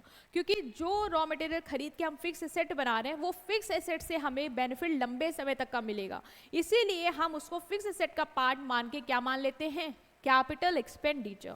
Next is carriage and freight, if paid on the transportation of newly acquired fix asset. आपको लग रहा है कैरियज एंड फ्रेट ये तो हमारा रेवेन्यू एक्सपेंस है क्योंकि हम डे टू डे कर रहे हैं, बट अगर यही आपका उन फिक्स एसेट को लाने के लिए, यही भाड़ा जो है वो आपको जैसे कोई नया फिक्स एसेट खरीदा है उसको लाने के लिए किया जा रहा है, तो ये आपका क्या कहलाएगा, ये आपका कैपिटल एक्सपेंडिचर कहलाएगा। ये तो हमने पढ़ा भी था कि अगर हमने कोई मशीन को रेडी टू यूज़ की पोजीशन में लाने के लिए कोई भी भाड़ा वगैरह दिया है तो वो मेरा कैपिटल एक्सपेंडिचर है, तो वही चीज़ यहाँ पे बोली गई है। नेक्स्ट इज वेजेस, वेजेस आपको लग रहा होगा पे की है तो रेवेन्यू होना चाहिए, बट अगर वेजेस पे की हैं आपने बिल्डिंग की कंस्ट्रक्शन के लिए या मशीन के इंस्टॉलेशन के लिए, तो फिर जो कैपिटल एक्सपेंडिचर हैं आपके वो यहाँ पे रेवेन्यू एक्सपेंडिचर कहलाएंगे। तो ये भी याद रखना कि वेजेस अगर आप पे कर रहे हो बिल्डिंग को कंस्ट्रक्ट करने के लिए या मशीन को इंस्टॉल करने के लिए, तो वो क्या कहलाएंगे आपके कैपिटल एक्सपेंडिचर, क्योंकि ये जो खर्चे हैं वो कहीं ना कहीं आपके उसी बिल्डिंग और मशीन में ही क्या है ऐड ऑन हो जाएंगे, क्योंकि ये एसेट को क्रिएट कर रहे हैं। ठीक है, इसीलिए ये आपके किस एक्सपेंडिचर में आएंगे, रेवेन्यू एक्सपेंडिचर, जो हमारे कैपिटल एक्सपेंडिचर के फॉर्म में आ जाते हैं उस category, basically capital expenditure. Repairs like expense incur to repair second hand machinery, ऐसे तो रिपेयर आपका रेवेन्यू में ही आएगा, बट अगर आपने कोई एक्सपेंस किया किस लिए, सेकेंड हैंड मशीन को रिपेयर करने के लिए, तो फिर वो रिपेयर जो है वो आपका कैपिटल एक्सपेंडिचर कंसीडर किया जाएगा। ठीक है, क्योंकि आपने क्या किया, एक मशीन को यूजेबल कंडीशन में बना दिया जो कि यूजेबल कंडीशन में नहीं थी, तो उसकी कैपेसिटी, उसकी लाइफ आपने दे दी, इंप्रूव कर दी, तो ये जो खर्चे हैं वो आपके कैपिटल एक्सपेंडिचर में जाएंगे। नेक्स्ट इज प्रीलिमिनरी एक्सपेंस, मतलब एक्सपेंस जो आप इनकर्ड करते हो during the formation of company, company की फॉर्मेशन के दौरान जो भी आप खर्चे करते हो, लाइक रजिस्ट्रेशन हो गया, इनकॉर्पोरेशन कॉस्ट हो गया, वो खर्चे भी आपके प्रीलिमिनरी एक्सपेंस में आएंगे। Like these are treated as capital expenditure since their benefit extend over a long period of time. Preliminary expense हमें लग रहा होगा जो शुरुआती खर्चे हम करते हैं कंपनी के फॉर्मेशन में, लाइक रजिस्ट्रेशन, इनकॉर्पोरेशन, तो आपको लग रहा होगा रजिस्ट्रेशन कॉस्ट, इनकॉर्पोरेशन कॉस्ट, ये सब तो रेवेन्यू में मानना चाहिए, बट नहीं, ये हमें कैपिटल एक्सपेंडिचर कंसीडर करते हैं, क्योंकि कंपनी जब फॉर्मेशन में आएगी तो हमें लॉन्ग टर्म बेनिफिट देगी, तो उसको लॉन्ग टर्म बेनिफिट देने के लिए हमें उसके इनकॉर्पोरेशन कॉस्ट वगैरह पे करनी होगी, तभी वो आएगी एग्जिस्टेंस पे, इसीलिए इसको हम क्या बोलते हैं, इन सारे को हम ट्रीट करते हैं capital expenditure. Next is brokerage, अगर आपने कोई ब्रोकरेज दी है किसको, फिक्स एसेट को परचेज करने के लिए, तो जो ब्रोकर को आपने ब्रोकरेज दी है, आपको लग रहा हो कि ब्रोकरेज है तो ये तो रेवेन्यू एक्सपेंडिचर होगा, क्योंकि हम ब्रोकरेज तो देते रहेंगे, मंथ भी दे सकते हैं, ईयरली भी दे सकते हैं किसी को भी, लेकिन जो भी आपने ये ब्रोकरेज या कमीशन दी है वो आपने दी है फिक्स एसेट को परचेज करने, फिक्स एसेट तो बार बार नहीं परचेज करोगे ना, फिक्स एसेट को परचेज करने के लिए दी है, तो ये फिक्स एसेट की कॉस्ट से कहीं ना कहीं जुड़ जाएगी, इसीलिए हम इसको क्या ट्रीट करते हैं, एज अ कैपिटल एक्सपेंडिचर, क्योंकि अब इस ब्रोकरेज का जो बेनिफिट हमें मिलेगा वो एक टाइम के लिए नहीं, लंबे समय तक के लिए मिलने वाला है।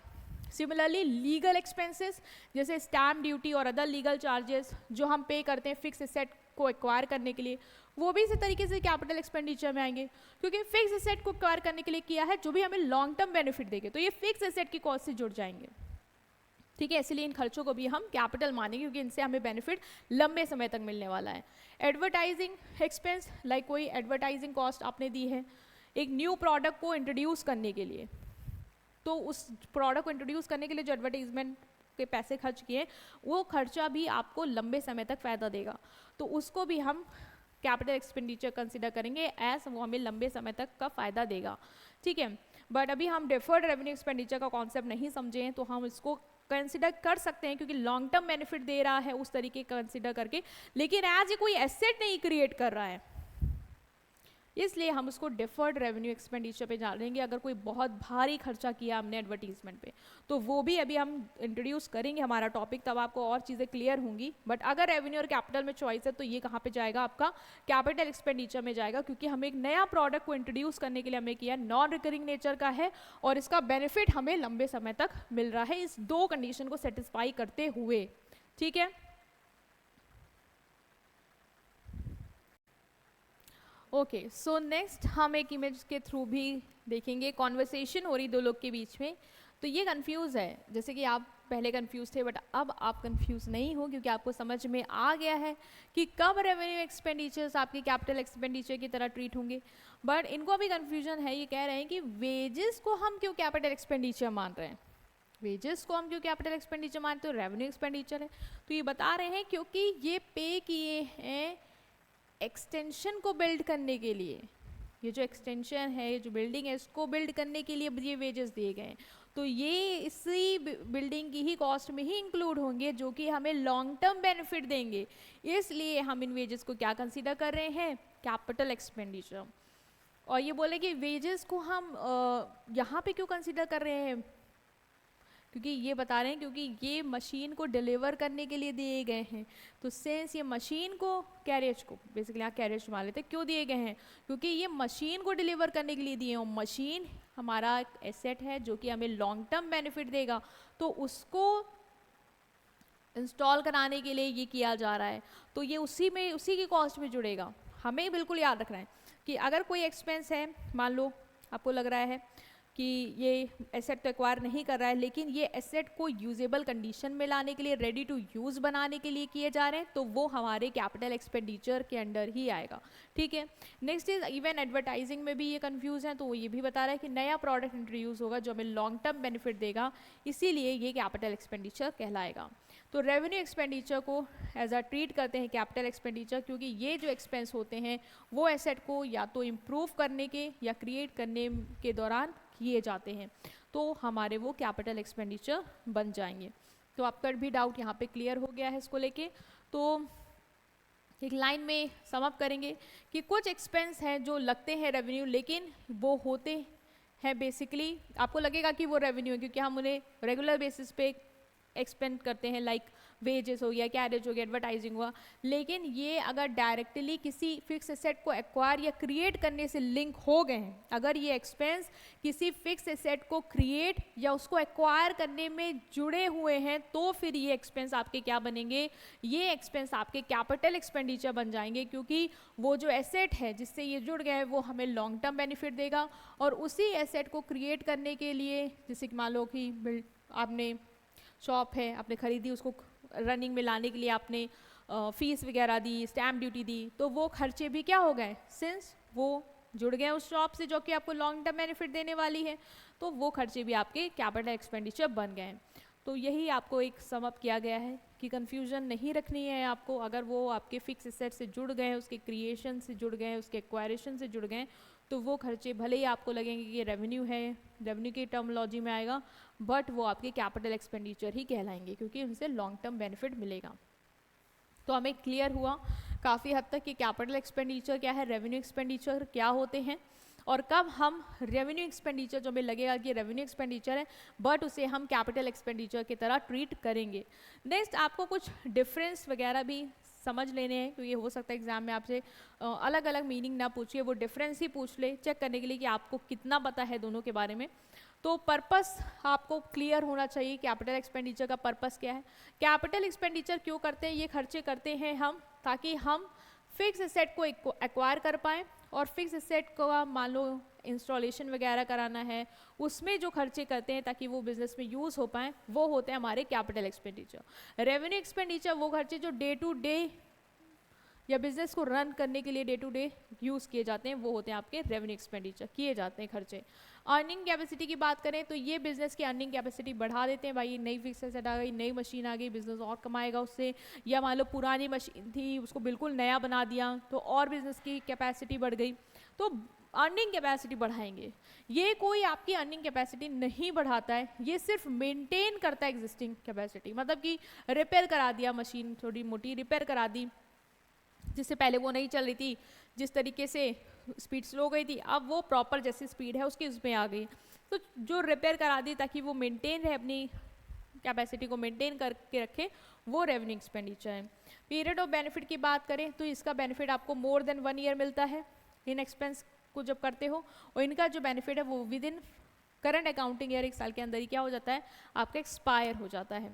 अकाउंटिंग ट्रीटमेंट की बात की जाए तो कैपिटल एक्सपेंडिचर आपके बैलेंस शीट में शो किए जाएंगे एज अ एसेट, और जो आपके रेवेन्यू एक्सपेंडिचर है वो ट्रेडिंग या प्रॉफिट लॉस अकाउंट में जाएंगे एज एन एक्सपेंस। नेचर की बात करें तो ये नॉन रिकरिंग नेचर के हैं, मतलब डेली नहीं करते हो, ये आपके रिकरिंग नेचर के रेगुलर बेसिस पे या day to day operation basis पे हम रेवेन्यू एक्सपेंडिचर करते हैं। एसेट पे क्या असर आता है, तो इससे क्या होता है, lead to increase in the value of fix asset, fix asset की वैल्यू में इंक्रीज होगा कैपिटल एक्सपेंडिचर के थ्रू, या तो फिक्स एसेट एक्वायर करोगे या फिर उसकी एग्जिस्टिंग कैपेसिटी बढ़ा के उसकी वैल्यू में इंक्रीमेंट करोगे, इससे कोई भी फिक्स एसेट की वैल्यू में इंक्रीज नहीं होता है, जो जैसा है उसको मेंटेन करते हैं बस। तो ये हो गया हमारा कि क्या डिफरेंस है इन दोनों में, बिल्कुल अच्छे से इसको देख लो, अपने लेवल पे भी एनालाइज कर लो, कोई भी पॉइंट अगर आपको डाउटफुल लग रहा है तो इसको आप कमेंट में पूछ सकते हो, बट हम अभी तक जो समझते आए हैं ये बिल्कुल उसी की समरी है, तो ऐसा कोई डाउट आपको नहीं होगा। ये इमेज के फॉर्म में भी मैंने वही सारे पॉइंट्स आपको लिखे हैं यहाँ पे। जो बच्चे इमेज के फॉर्म में समझना चाह रहे हैं वो इसको देख सकते हैं, इसका स्क्रीनशॉट ले सकते हैं, सेव कर सकते हैं। वही सारे पॉइंट हैं कि डे टू डे होते हैं, ये अर्निंग कैपेसिटी नहीं बढ़ाते हैं, 1 साल के अंदर एग्जॉस्ट होते हैं, ट्रेडिंग अकाउंट में या प्रॉफिट एंड लॉस में अकाउंट में जाते हैं। ये नेक्स्ट मैंने आपको बताया था कि कुछ एक्सपेंस मैंने उधर भी बताएं कि ये एक्सपेंस तो है, लॉन्ग टर्म बेनिफिट तो दे रहा हूँ, नॉन रिकरिंग नेचर का है, इसलिए हम कैपिटल में डाल रहे हैं, बट कोई एसेट क्रिएट नहीं हो रहा है। अगर कैपिटल और रेवेन्यू है एग्जाम्पल ऑप्शन में तो वो कैपिटल में चला जाएगा, बट अगर डिफर्ड रेवेन्यू एक्सपेंडिचर आ गया, याद आ रहा होगा आपको मैंने बताया था, तो फिर वो डिफर्ड में ही जाएगा, क्योंकि वो 1 साल में राइट ऑफ नहीं करेंगे, वो हम सालों साल राइट ऑफ करते जाएंगे, क्योंकि उसका बेनिफिट लंबे समय तक मिल रहा है। आप इसी कॉन्सेप्ट को हम अच्छे से समझेंगे, उस टाइम मैंने क्या बोला था बिल्कुल अच्छे से समझने वाले हैं कि क्या है deferred revenue expenditure. Deferred revenue expenditure, deferred मतलब होता है डिले, रेवेन्यू एक्सपेंडिचर तो आप पढ़ते आए वो खर्चे जो डे टू डे हो रहे हैं, लेकिन ये बोला गया कि ये डिफर्ड रेवेन्यू एक्सपेंडिचर मतलब it refers to those revenue expenditure whose benefit extend beyond the current accounting year। revenue expenditure वो expenditure जिनका benefit within one accounting year क्या हो जाता है, खत्म हो जाता है, यूटिलाइज हो जाता है विद इन करंट ईयर।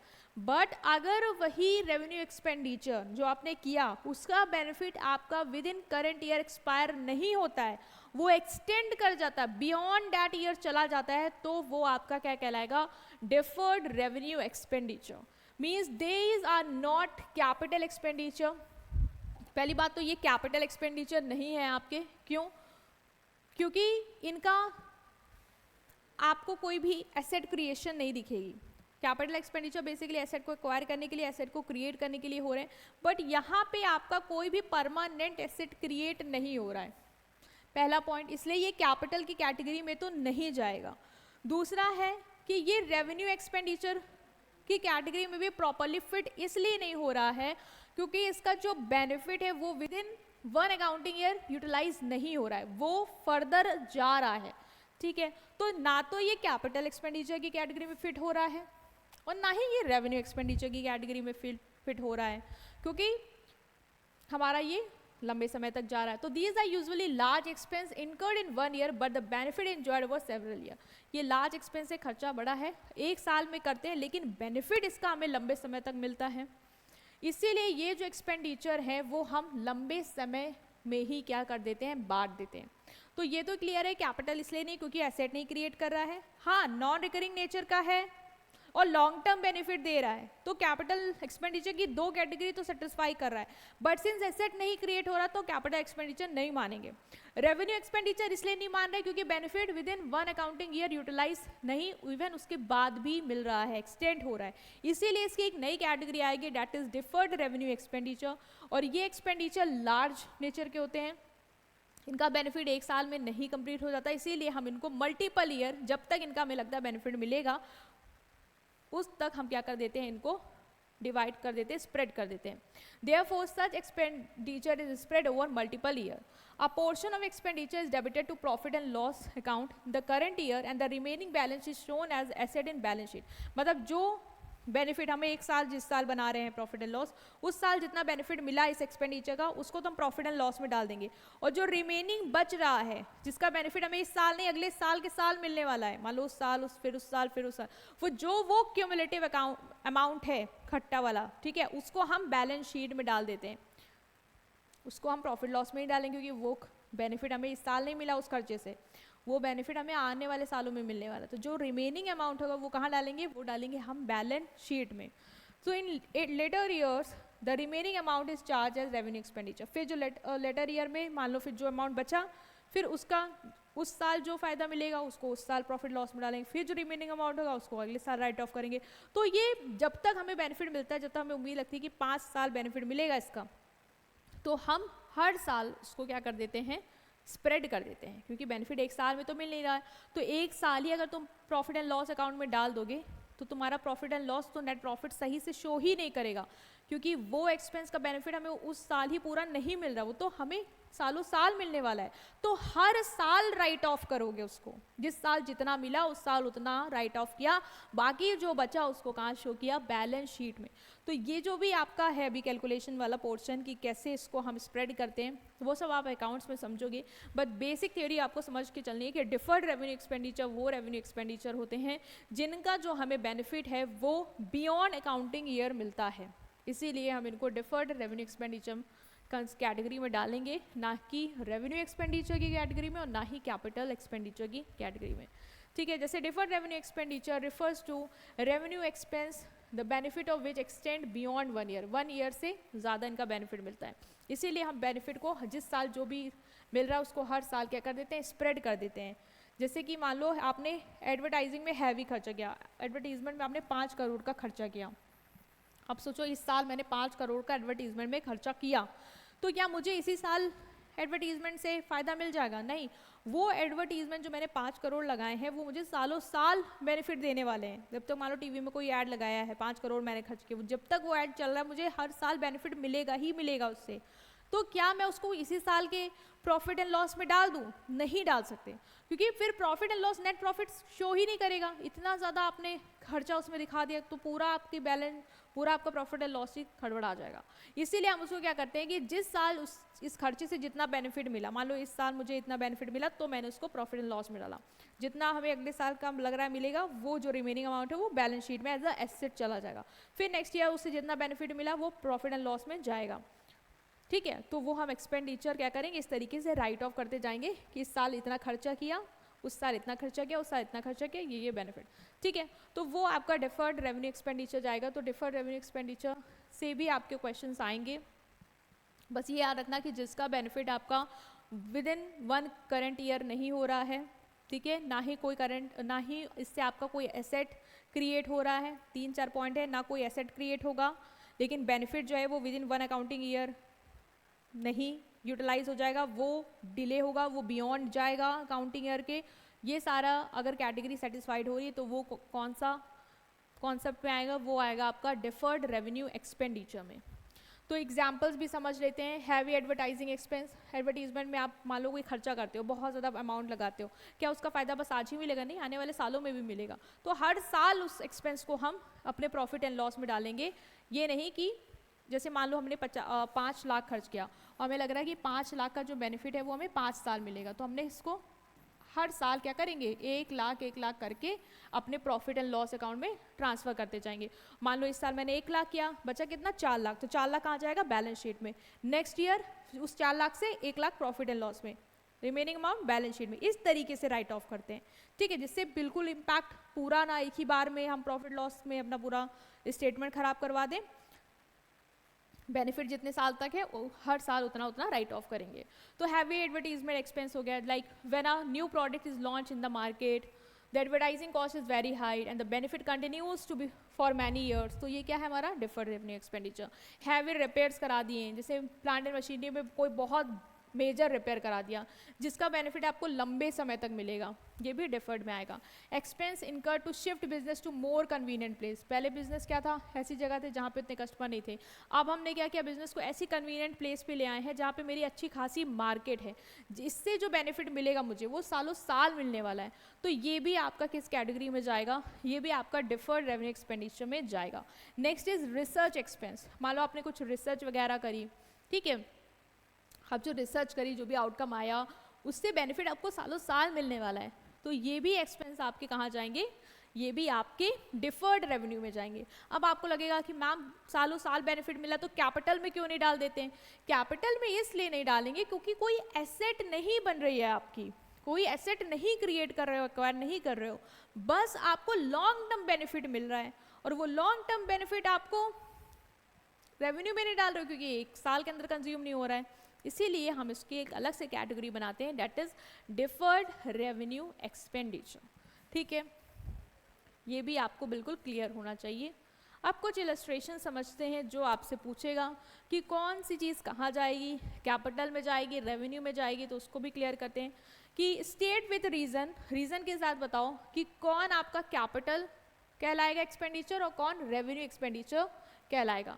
तो पहला है 5000 spend for incorporation of company, company के इनकॉर्पोरेशन में आपने 5000 खर्चा किए, क्या है, रेवेन्यू है कि कैपिटल है, सोचो 5000 खर्च किए हैं कंपनी के इनकॉर्पोरेशन में, कंपनी क्रिएट होगी, मुझे लॉन्ग टर्म बेनिफिट मिलेगा, मेरे एक एसेट क्रिएट होगी कंपनी के फॉर्म में, तो ये मेरा क्या है, ये मेरा कैपिटल एक्सपेंडिचर है, ठीक है। Capital expenditure because it is paid to acquire the right to carry on business, company खड़ी कर दी, इसको इनकॉर्पोरेट करने के लिए एक राइट मिल जाए मुझे कि मैं अपना बिजनेस कैरी करूं, मैं अपनी कंपनी चला पाऊं, उसको इनकॉर्पोरेशन कराया, उसके लिए जो खर्चा किया वो क्या है मेरा कैपिटल एक्सपेंडिचर, इसका बेनिफिट लंबे समय तक मिलेगा।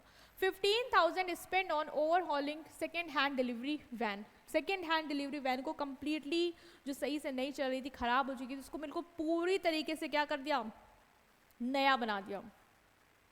तो वो जो खर्चा है, अब इससे क्या हो, जो इसकी कंडीशन है बिल्कुल इम्प्रूव कर दी, इसकी लाइफ बढ़ा दी मैंने, तो ये जो खर्चा है वो आपका कहलाएगा कैपिटल एक्सपेंडिचर, क्योंकि ये आपके कैपिटल एसेट को फिट टू यूज बनाने के लिए किया गया।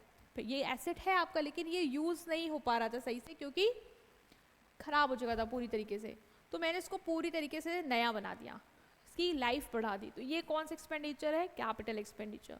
300 paid as wages for erection of new machine, नई मशीन के इंस्टॉलेशन के लिए 300 वेजेस किए, ये क्या है आपका कैपिटल एक्सपेंडिचर, ताकि जो एसेट आया है वो आप रेडी फॉर यूज बना पाओ, ठीक है। नेक्स्ट है आपका repair costing 600 on boiler, boiler basically एक स्टीम के लिए होता है मशीन्स में, उसको आपने रिपेयर करा दिया ताकि स्टीम अच्छे से बने, तो ये क्या है, ये रेवेन्यू एक्सपेंडिचर, क्योंकि जो मतलब ये सही से काम नहीं कर रहा था बॉयलर की वजह से, अब स्टीम सही से बनने लग गई, तो एग्जिस्टिंग एसेट की वर्किंग कंडीशन को मेंटेन करने के लिए कि जैसे यूज हो रहा है वैसे यूज हो, उसलिए जो खर्चा किया गया है, इसलिए ये यहाँ पे आएगा रेवेन्यू एक्सपेंडिचर पे। Next is annual insurance premium of 4000 for manager car, annual insurance premium आप हर साल पे करते रहते हो, रिकरिंग नेचर का, ये क्या है आपका, ये आपका रेवेन्यू एक्सपेंडिचर हो जाएगा।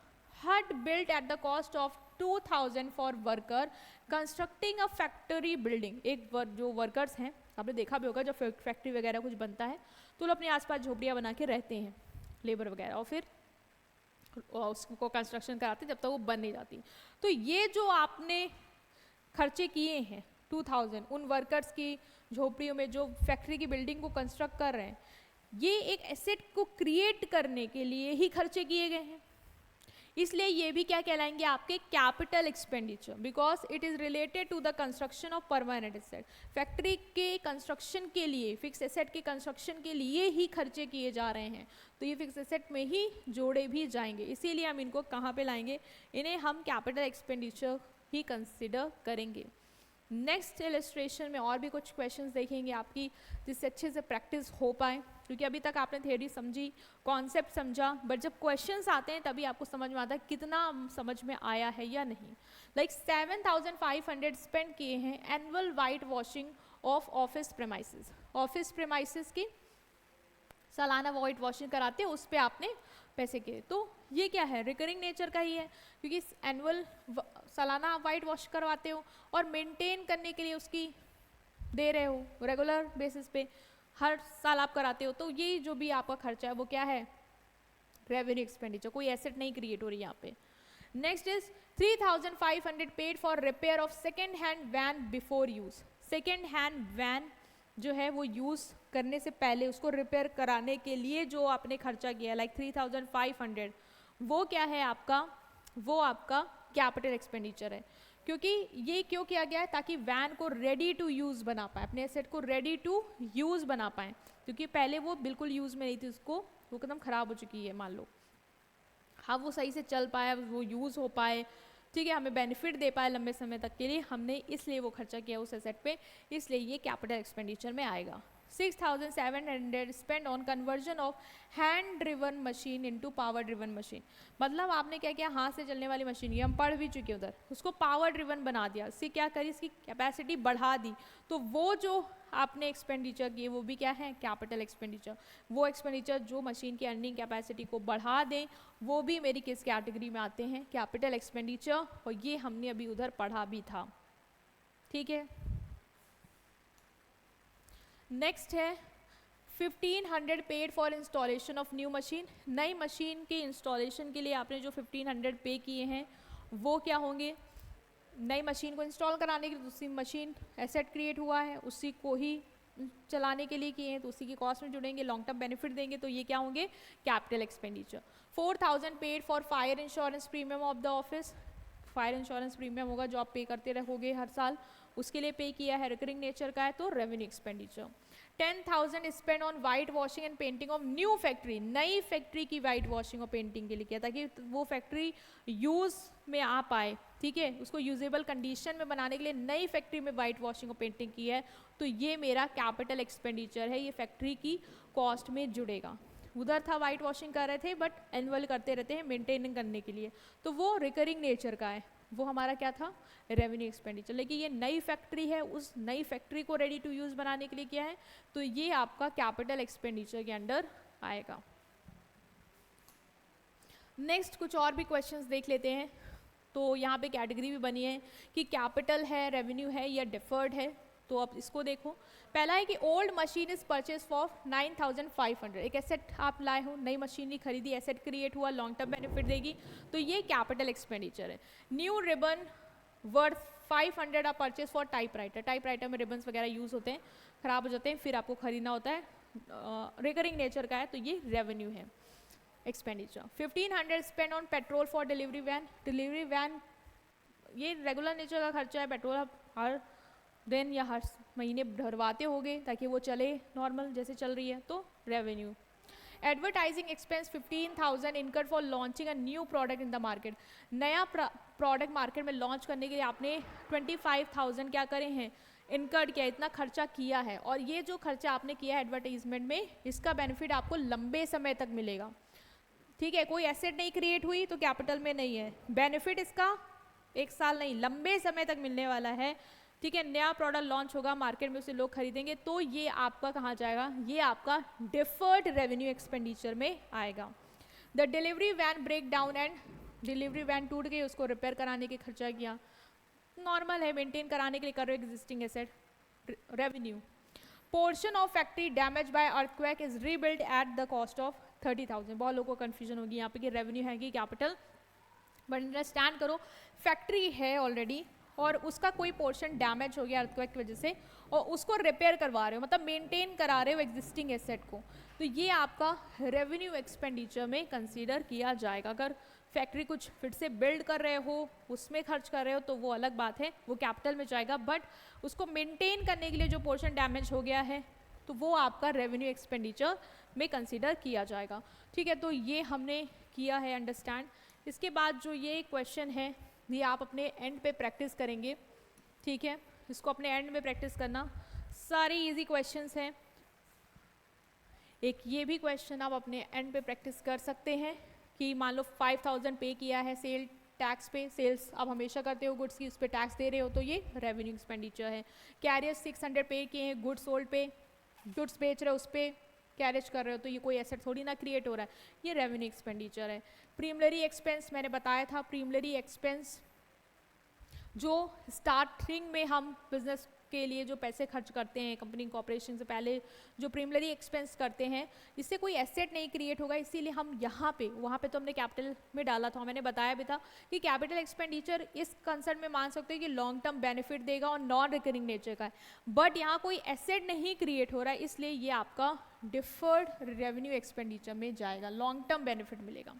7,500 premium paid for lease. Lease basically आप कोई बिल्डिंग या शॉप रेंट पे लेते हो तो आपको लॉन्ग टर्म राइट मिल जाता है उसके ऊपर ओनरशिप का, तो उसके लिए अगर कोई प्रीमियम पे किया है, एक बार करोगे, नॉन रिकरिंग नेचर का है, तो ये आपका कहाँ पे आएगा? कैपिटल एक्सपेंडिचर में, ठीक है। Interest 12,000 paid on loan taken for purchase of office building. Office building को खरीदने के लिए लोन में इंटरेस्ट पे किया है, interest 12,000 paid on loan taken for purchase, तो ये आपका कैपिटल एक्सपेंडिचर में आएगा, एसेट को एक्वायर करने के लिए खर्चा किया है।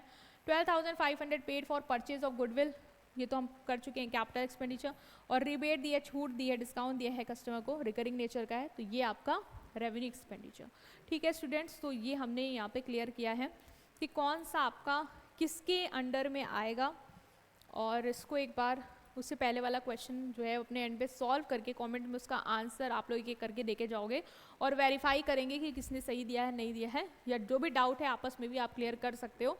और बाय द एंड मैं भी अपनी तरफ से पूरी कोशिश करूँगी। नेक्स्ट जो टॉपिक आता है हमारा वो है हमारा कैपिटल रिसिप्ट और रेवेन्यू रिसिप्ट। इससे पहले हमने कैपिटल एक्सपेंडिचर रेवेन्यू एक्सपेंडिचर समझा, अब रिसिप्ट की बात आ रही है कि कैपिटल रिसिप्ट क्या होती है या रेवेन्यू रिसिप्ट क्या होती है। तो कैपिटल रिसिप्ट बेसिकली अगर हम नेचर की बात करें तो ये नॉन रिकरिंग नेचर की है, मतलब ओकेजनली होती है, रेगुलर नहीं होती है। ठीक है, मतलब कैपिटल रिसिप्ट अगर बोलो कि रिसिप्ट मुझे मिली, ठीक है, अमाउंट जो मुझे रिसीव हुआ, इनकम जो आई एक तरीके से, तो ये क्या हमेशा बार बार आएगी? नहीं, ओकेजनली आएगी, कभी कभी। क्रिएट्स अ लाइबिलिटी, या तो एक लाइबिलिटी क्रिएट करेगी लाइक लोन के थ्रू पैसा आया, एक लाइबिलिटी क्रिएट करके गई आपके ऊपर, या फिर फिक्स एसेट रिड्यूस करेगी, या आपने कोई मशीन बेच दी, हमेशा नहीं बेचोगे, कभी कभार बेच दी, कोई पुरानी मशीन थी, क्या सब कुछ बेच ही डालो तो बिजनेस ही बंद करो, ठीक है, ओल्ड मशीन थी बेच दी, नॉन रिकरिंग नेचर का है। और जो क्या हुआ, इससे फिक्स एसेट रिड्यूस हुआ, तो ये सब फीचर्स हैं इसके। बैलेंस शीट में जाएगा लाइबिलिटी साइड में, generally use for financing long term purpose, long term purpose के लिए जनरली यूज़ होता है, पैसों के लिए आ रहा है पैसा लॉन्ग टर्म पर्पस के लिए जनरली वो यूज़ होगा। लाइक लोन रिसीव किया है बैंक से आपने, ठीक है, तो जो रिसिप्ट आई, अब बैंक से लोन हर दिन तो लेते नहीं रहोगे, नॉन रिकरिंग नेचर का है, इससे क्या हुआ, एक लाइबिलिटी क्रिएट हुई, तो ये क्या है मेरा capital asset. Money from issuing share and debenture, share और डिबेंचर इशू किए, नॉन रिकरिंग नेचर, हर दिन शेयर नहीं इशू करोगे, कभी कभार इशू किया, नॉन रिकरिंग नेचर का है, और इससे मेरे पास क्या आ रहा है, मेरे पास मनी आ रहा है, तो ये मेरी क्या है, ये मेरी कैपिटल रिसिप्ट में आएगा। सेल ऑफ इन्वेस्टमेंट फॉर और फिक्स एसेट, लाइक इन्वेस्टमेंट या फिक्स एसेट की सेल कर दी, एसेट रिड्यूस हो गया आपके, नॉन रिकरिंग नेचर का, तो ये क्या है आपका कैपिटल रिसिप्ट। लाइफ सब्सक्रिप्शन या एंट्रेंस फीस, किसी क्लब में गए और वहाँ पे आपने एंट्रेंस फीस दी, आप क्लब में हर दिन नहीं जाके एंट्रेंस फीस देते हो, जिस बार गए आपने एंट्रेंस करवाई तो वो आपसे आप एंट्रेंस चार्जेस या फीस लेंगे, तो वो नॉन रिकरिंग नेचर का है, तो ये भी आपका क्या है, ये भी आपका कैपिटल रिसिप्ट में आएगा। गवर्नमेंट से ग्रांट्स वगैरह मिल गए हैं, ठीक है, वो भी आपके नॉन रिकरिंग नेचर के हैं, गवर्नमेंट आपको हर बार ग्रांट नहीं देगी, तो जो भी आपके पास पैसे आए हैं वो नॉन रिकरिंग नेचर के हैं, ओकेजनली आए हैं, और ये भी आपके किस कैटेगरी में आ जाएंगे, ये भी आपके कैपिटल रिसिप्ट में आ जाएंगे। ठीक है, तो हमने कुछ फीचर समझे कैपिटल रिसिप्ट के, कि पहला तो है कि नॉन रिकरिंग के हैं, ऐसा नहीं कि हर दिन होंगे, ओकेजनली होंगे। दूसरा हमने समझा कि लाइबिलिटी क्रिएट कर सकता है, लाइक लोन ले लिया तो लाइबिलिटी आ गई, या फिर फिक्स एसेट बेच दिया तो आपके एसेट रिड्यूस हो गए।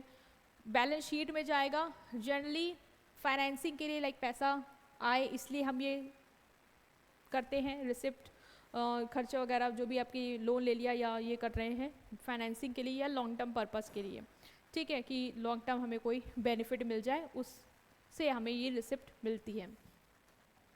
Next is revenue receipt. Revenue receipt के अंदर जो है आपके कौन कौन सी चीज़ें आएंगी, इसके अंदर आपको सबसे पहले नेचर समझना है कि इसका मतलब क्या है। कैश कैपिटल रिसिप्ट हमने समझ लिया कि कैपिटल रिसिप्ट बेसिकली जो है वो नॉन रिकरिंग नेचर के, मतलब ऐसा नहीं कि हर बार वो आपको मिल रहा है, नॉन रिकरिंग नेचर का है, मतलब ये वाला जो है वो तो नॉन रिकरिंग नेचर का है कि मतलब जो भी रिसिप्ट आपको आई वो कभी कभार आ गई, ठीक है, बेचा एसेट पुराना वाला तो आ गया, लोन ले लिया तो उससे पैसा आ गया, बट ये जो है रेवेन्यू वो आपका डे टू डे ऑपरेशन से आती है, मतलब जनरेट होती ही रहती है। जैसे इंक्रीज, इससे क्या होता है, जो भी ये रेवेन्यू रिसिप्ट आती है इससे या तो आपके बिजनेस की इनकम बढ़ेगी, ठीक है, इससे ये नहीं होगा कि आपके ऊपर कोई लाइबिलिटी क्रिएट होगी या आपके ऊपर कोई एसेट रिड्यूस होगा। वहाँ पे क्या था, या तो एसेट रिड्यूस हो रहा है उससे पैसा आ रहा है, या तो लोन ले लिया उससे पैसा आ रहा है। यहाँ पे क्या बोल रहा है, यहाँ पे बोल रहा है कि कोई लाइबिलिटी नहीं आपकी क्रिएट होगी, ना ही कोई एसेट रिड्यूस होगा। यहाँ पे सिंपल ये होगा कि आपका जो बिजनेस है उसकी इनकम बढ़ जाएगी, ठीक है, क्योंकि पैसा आया, डेली ऑपरेशंस आ रहा है तो बिजनेस की इनकम बढ़ेगी। ये कहाँ जाएगा, ट्रेडिंग प्रॉफिट लॉस अकाउंट में जाएगा। इसका पर्पस क्या है, बिजनेस की रेगुलर जो एक्सपेंस है उसको पूरा करने के लिए ये किया जाता है, ठीक है, use for meeting regular business expense, like sale of goods आपने बेचे उससे जो पैसा आया, इंटरेस्ट एंड डिविडेंड जो आपको मिला, मिलता रह रहा है। फीस और कमीशन जो आपको मिलती है, आप जो सर्विस देते हो, या जो रेंट आप रिसीव कर रहे हो, मान लो कोई रेंट पे दिया हुआ है किसी को, रेंट आपको हर महीने मिलता रह रहा है, तो ये सारे जो पैसा है जो आपको आ रहा है ऑन द रिकरिंग बेसिस पे, तो वो चीज़ें आपकी किस में आएंगी, वो आपकी रेवेन्यू रिसिप्ट पे आएंगी। तो अगर पैसा आपको एक बार आ रहा है तो वो कैपिटल रिसिप्ट में आएगा, लेकिन अगर रिकरिंग नेचर का है, बार बार आ रहा है और उस तरीके से आपको मंथली रिसीव हो रहा है या डे टू डे ऑपरेशन से आ रहा है, तो वो आपका रेवेन्यू रिसिप्ट के अंदर आ जाएगा।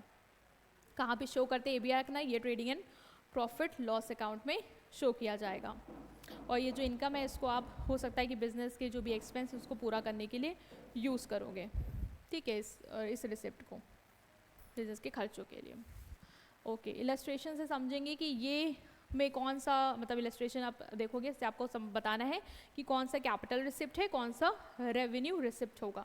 तो पहला है कि सेल किया इन्वेस्टमेंट का वर्थ 5 लाख, इससे क्या हुआ, एसेट रिड्यूस हो गया पहली बात तो मेरा, और ये नॉन रिकरिंग नेचर के, बार बार मैं ये नहीं है कि मैं अपने इन्वेस्टमेंट बेचूंगी, ठीक है, तो ये क्या है आपका, ये आपका इसीलिए कैपिटल रिसिप्ट में जाएगा।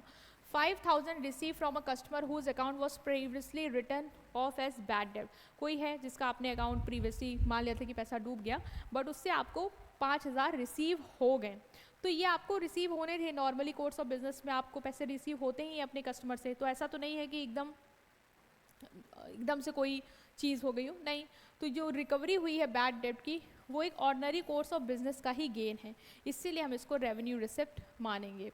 ऐसा नहीं कि नॉन रिकरिंग नेचर का, आप बिजनेस पे डील करते हो, आपको पता है कि कस्टमर से पैसा मिलेगा, और हो सकता है आपने राइट ऑफ मतलब मान लिया हो कि नहीं मिलना है, बट वो मिल गया, आपने रिसीव कर लिया, तो वो आपका ऑर्डिनरी कोर्स ऑफ बिजनेस का ही पार्ट है, इसलिए वो रेवेन्यू रिसिप्ट में आएगा। Next is grant of 2 lakh receive from state government for constructing library, library construct करने के लिए सरकार ने आपको क्या दिया, 2 लाख रुपए का ग्रांट दिया है। तो इससे क्या हो रहा है, आपका ग्रांट जो मिल रहा है उससे आपकी एसेट क्रिएट हो रही है, लाइब्रेरी क्रिएट हो रही है, और ये आपको हर बार तो गवर्नमेंट देती नहीं रहेगी, नॉन रिकरिंग नेचर का मिल गया आपको, ठीक है, तो ये आपका कैपिटल एसेट से जुड़ा है पहली बात तो, और नॉन रिकरिंग नेचर का, इसलिए कहाँ जाएगा, कैपिटल रिसिप्ट में। A grant of 2 lakh receive from the issue of share, share को इशू किया, उससे जो भी आपको ग्रांट मिला है, ठीक है, तो ये भी आपको हर बार नहीं रिसीव होगा, शेयर इशू हर बार नहीं करोगे, जब इशू किया उससे आपको 2 लाख रुपए मिले, तो since issue of share increase the company capital base, ये कैपिटल रिसीप्ट है, और जो भी आपका ये अमाउंट आया इससे आपके एसेट क्रिएट हो रही है, कैपिटल बेस इंक्रीज हो रहा है, इसलिए ये कैपिटल रिसिप्ट में चला जाएगा, ठीक है। Next is a compensation of 50,000 receive from customer who cancel the contract prematurely, ये आपका ऑर्डिनरी कोर्स ऑफ बिजनेस का ही पार्ट है कि कोई कस्टमर था, उसने अपना जो कॉन्ट्रैक्ट है वो कैंसिल कर दिया और उसके लिए आपको कमीशन दे दी, ठीक है, कंपनसेशन पे कर दिया, सॉरी कंपनसेशन दे दिया, तो नॉर्मल ट्रेडिंग का ही पार्ट है, इसीलिए आपका ये रेवेन्यू रिसिप्ट के अंदर ही कंसीडर किया जाएगा। Next is 12,000 receive from sale of old machinery, old machine बेची, उससे आपको 12,000 मिला, एसेट रिड्यूस हुआ, नॉन रिकरिंग नेचर का है, तो ये आपका कैपिटल रिसिप्ट में जाएगा। Fees of 3,500 receive from apprentice, fees received, income from sale part of normal business, जो भी आपको फीस रिसीव्ड हुई है ये भी आपकी नॉर्मल कोर्स ऑफ बिजनेस का है, आपको फीस मिलती है, मान लो आप कोई सर्विस देते हो आपको फीस रिसीव होती ही है नॉर्मल कोर्स ऑफ बिजनेस में, तो ये आपका रेवेन्यू रिसिप्ट के अंडर आएगा, ना कि कैपिटल रिसिप्ट में। ऐसा नहीं है, नॉन रिकरिंग का नेचर का है, ये ऑर्डिनरी कोर्स ऑफ बिजनेस में आप फीस रिसीव करते हो, वही आपको फीस मिली है, तो ये आपका रेवेन्यू रिसिप्ट के अंडर आएगा, ठीक है। तो हमने कैपिटल रिसिप्ट समझा, रेवेन्यू रिसिप्ट समझा कि क्या होता है, अगर कोई नॉन रिकरिंग नेचर का है तो जो इनकम है वो कैपिटल में आ जाएगी, अगर रिकरिंग नेचर की है तो वो रेवेन्यू में आएगी। कैपिटल में ये भी हो सकता है कि एसेट रिड्यूस हो और लाइबिलिटी क्रिएट हो, और ये भी याद रखना है, इसमें ऐसा कुछ नहीं है रेवेन्यू में कि कोई एसेट क्रिएट होगा या वो, हाँ, इससे आपको जो रिसिप्ट है वो एक तरीके की बिजनेस के लिए इनकम का काम करेगी, जिससे वो अपने डे टू डे एक्सपेंस को पूरा भी कर सकती है। तो ये हमने देखा कि कौन कौन से हमारे कैपिटल एक्सपेंडिचर, सॉरी कैपिटल, हाँ, इससे पहले पूरे वाइंड अप कर रहे हैं, तो कौन कौन से कैपिटल एक्सपेंडिचर हैं, रेवेन्यू एक्सपेंडिचर हैं, कैपिटल रिसिप्ट क्या होती है और रेवेन्यू रिसिप्ट क्या होती है, विथ कंप्लीट एग्जाम्पल हमने अंडरस्टैंड किया है। आई होप आप समझ भी पाए होंगे। स्टिल अगर गाइस कोई भी डाउट हो उसे कमेंट्स में ज़रूर पूछेंगे, और चैप्टर हमने ये कंप्लीट किया है। करना आपको ये कि आप इसको रिवाइज करिए जो भी हमने समझा है, प्रैक्टिस करिए जो भी न्यूमेरिकल्स हमने समझे बेसिकली, और कंसिस्टेंट रहिए, मीन्स वीडियोस को देखते रहिए, कंसिस्टेंसी मेंटेन करिए, नोट्स वगैरह प्रिपेयर करिए। ठीक है, वीडियो को लाइक करिएगा, शेयर कर दीजिए अपने फ्रेंड के साथ जो प्रिपेयर कर रहे हैं, और चैनल को सब्सक्राइब भी कर देंगे। Right, thank you.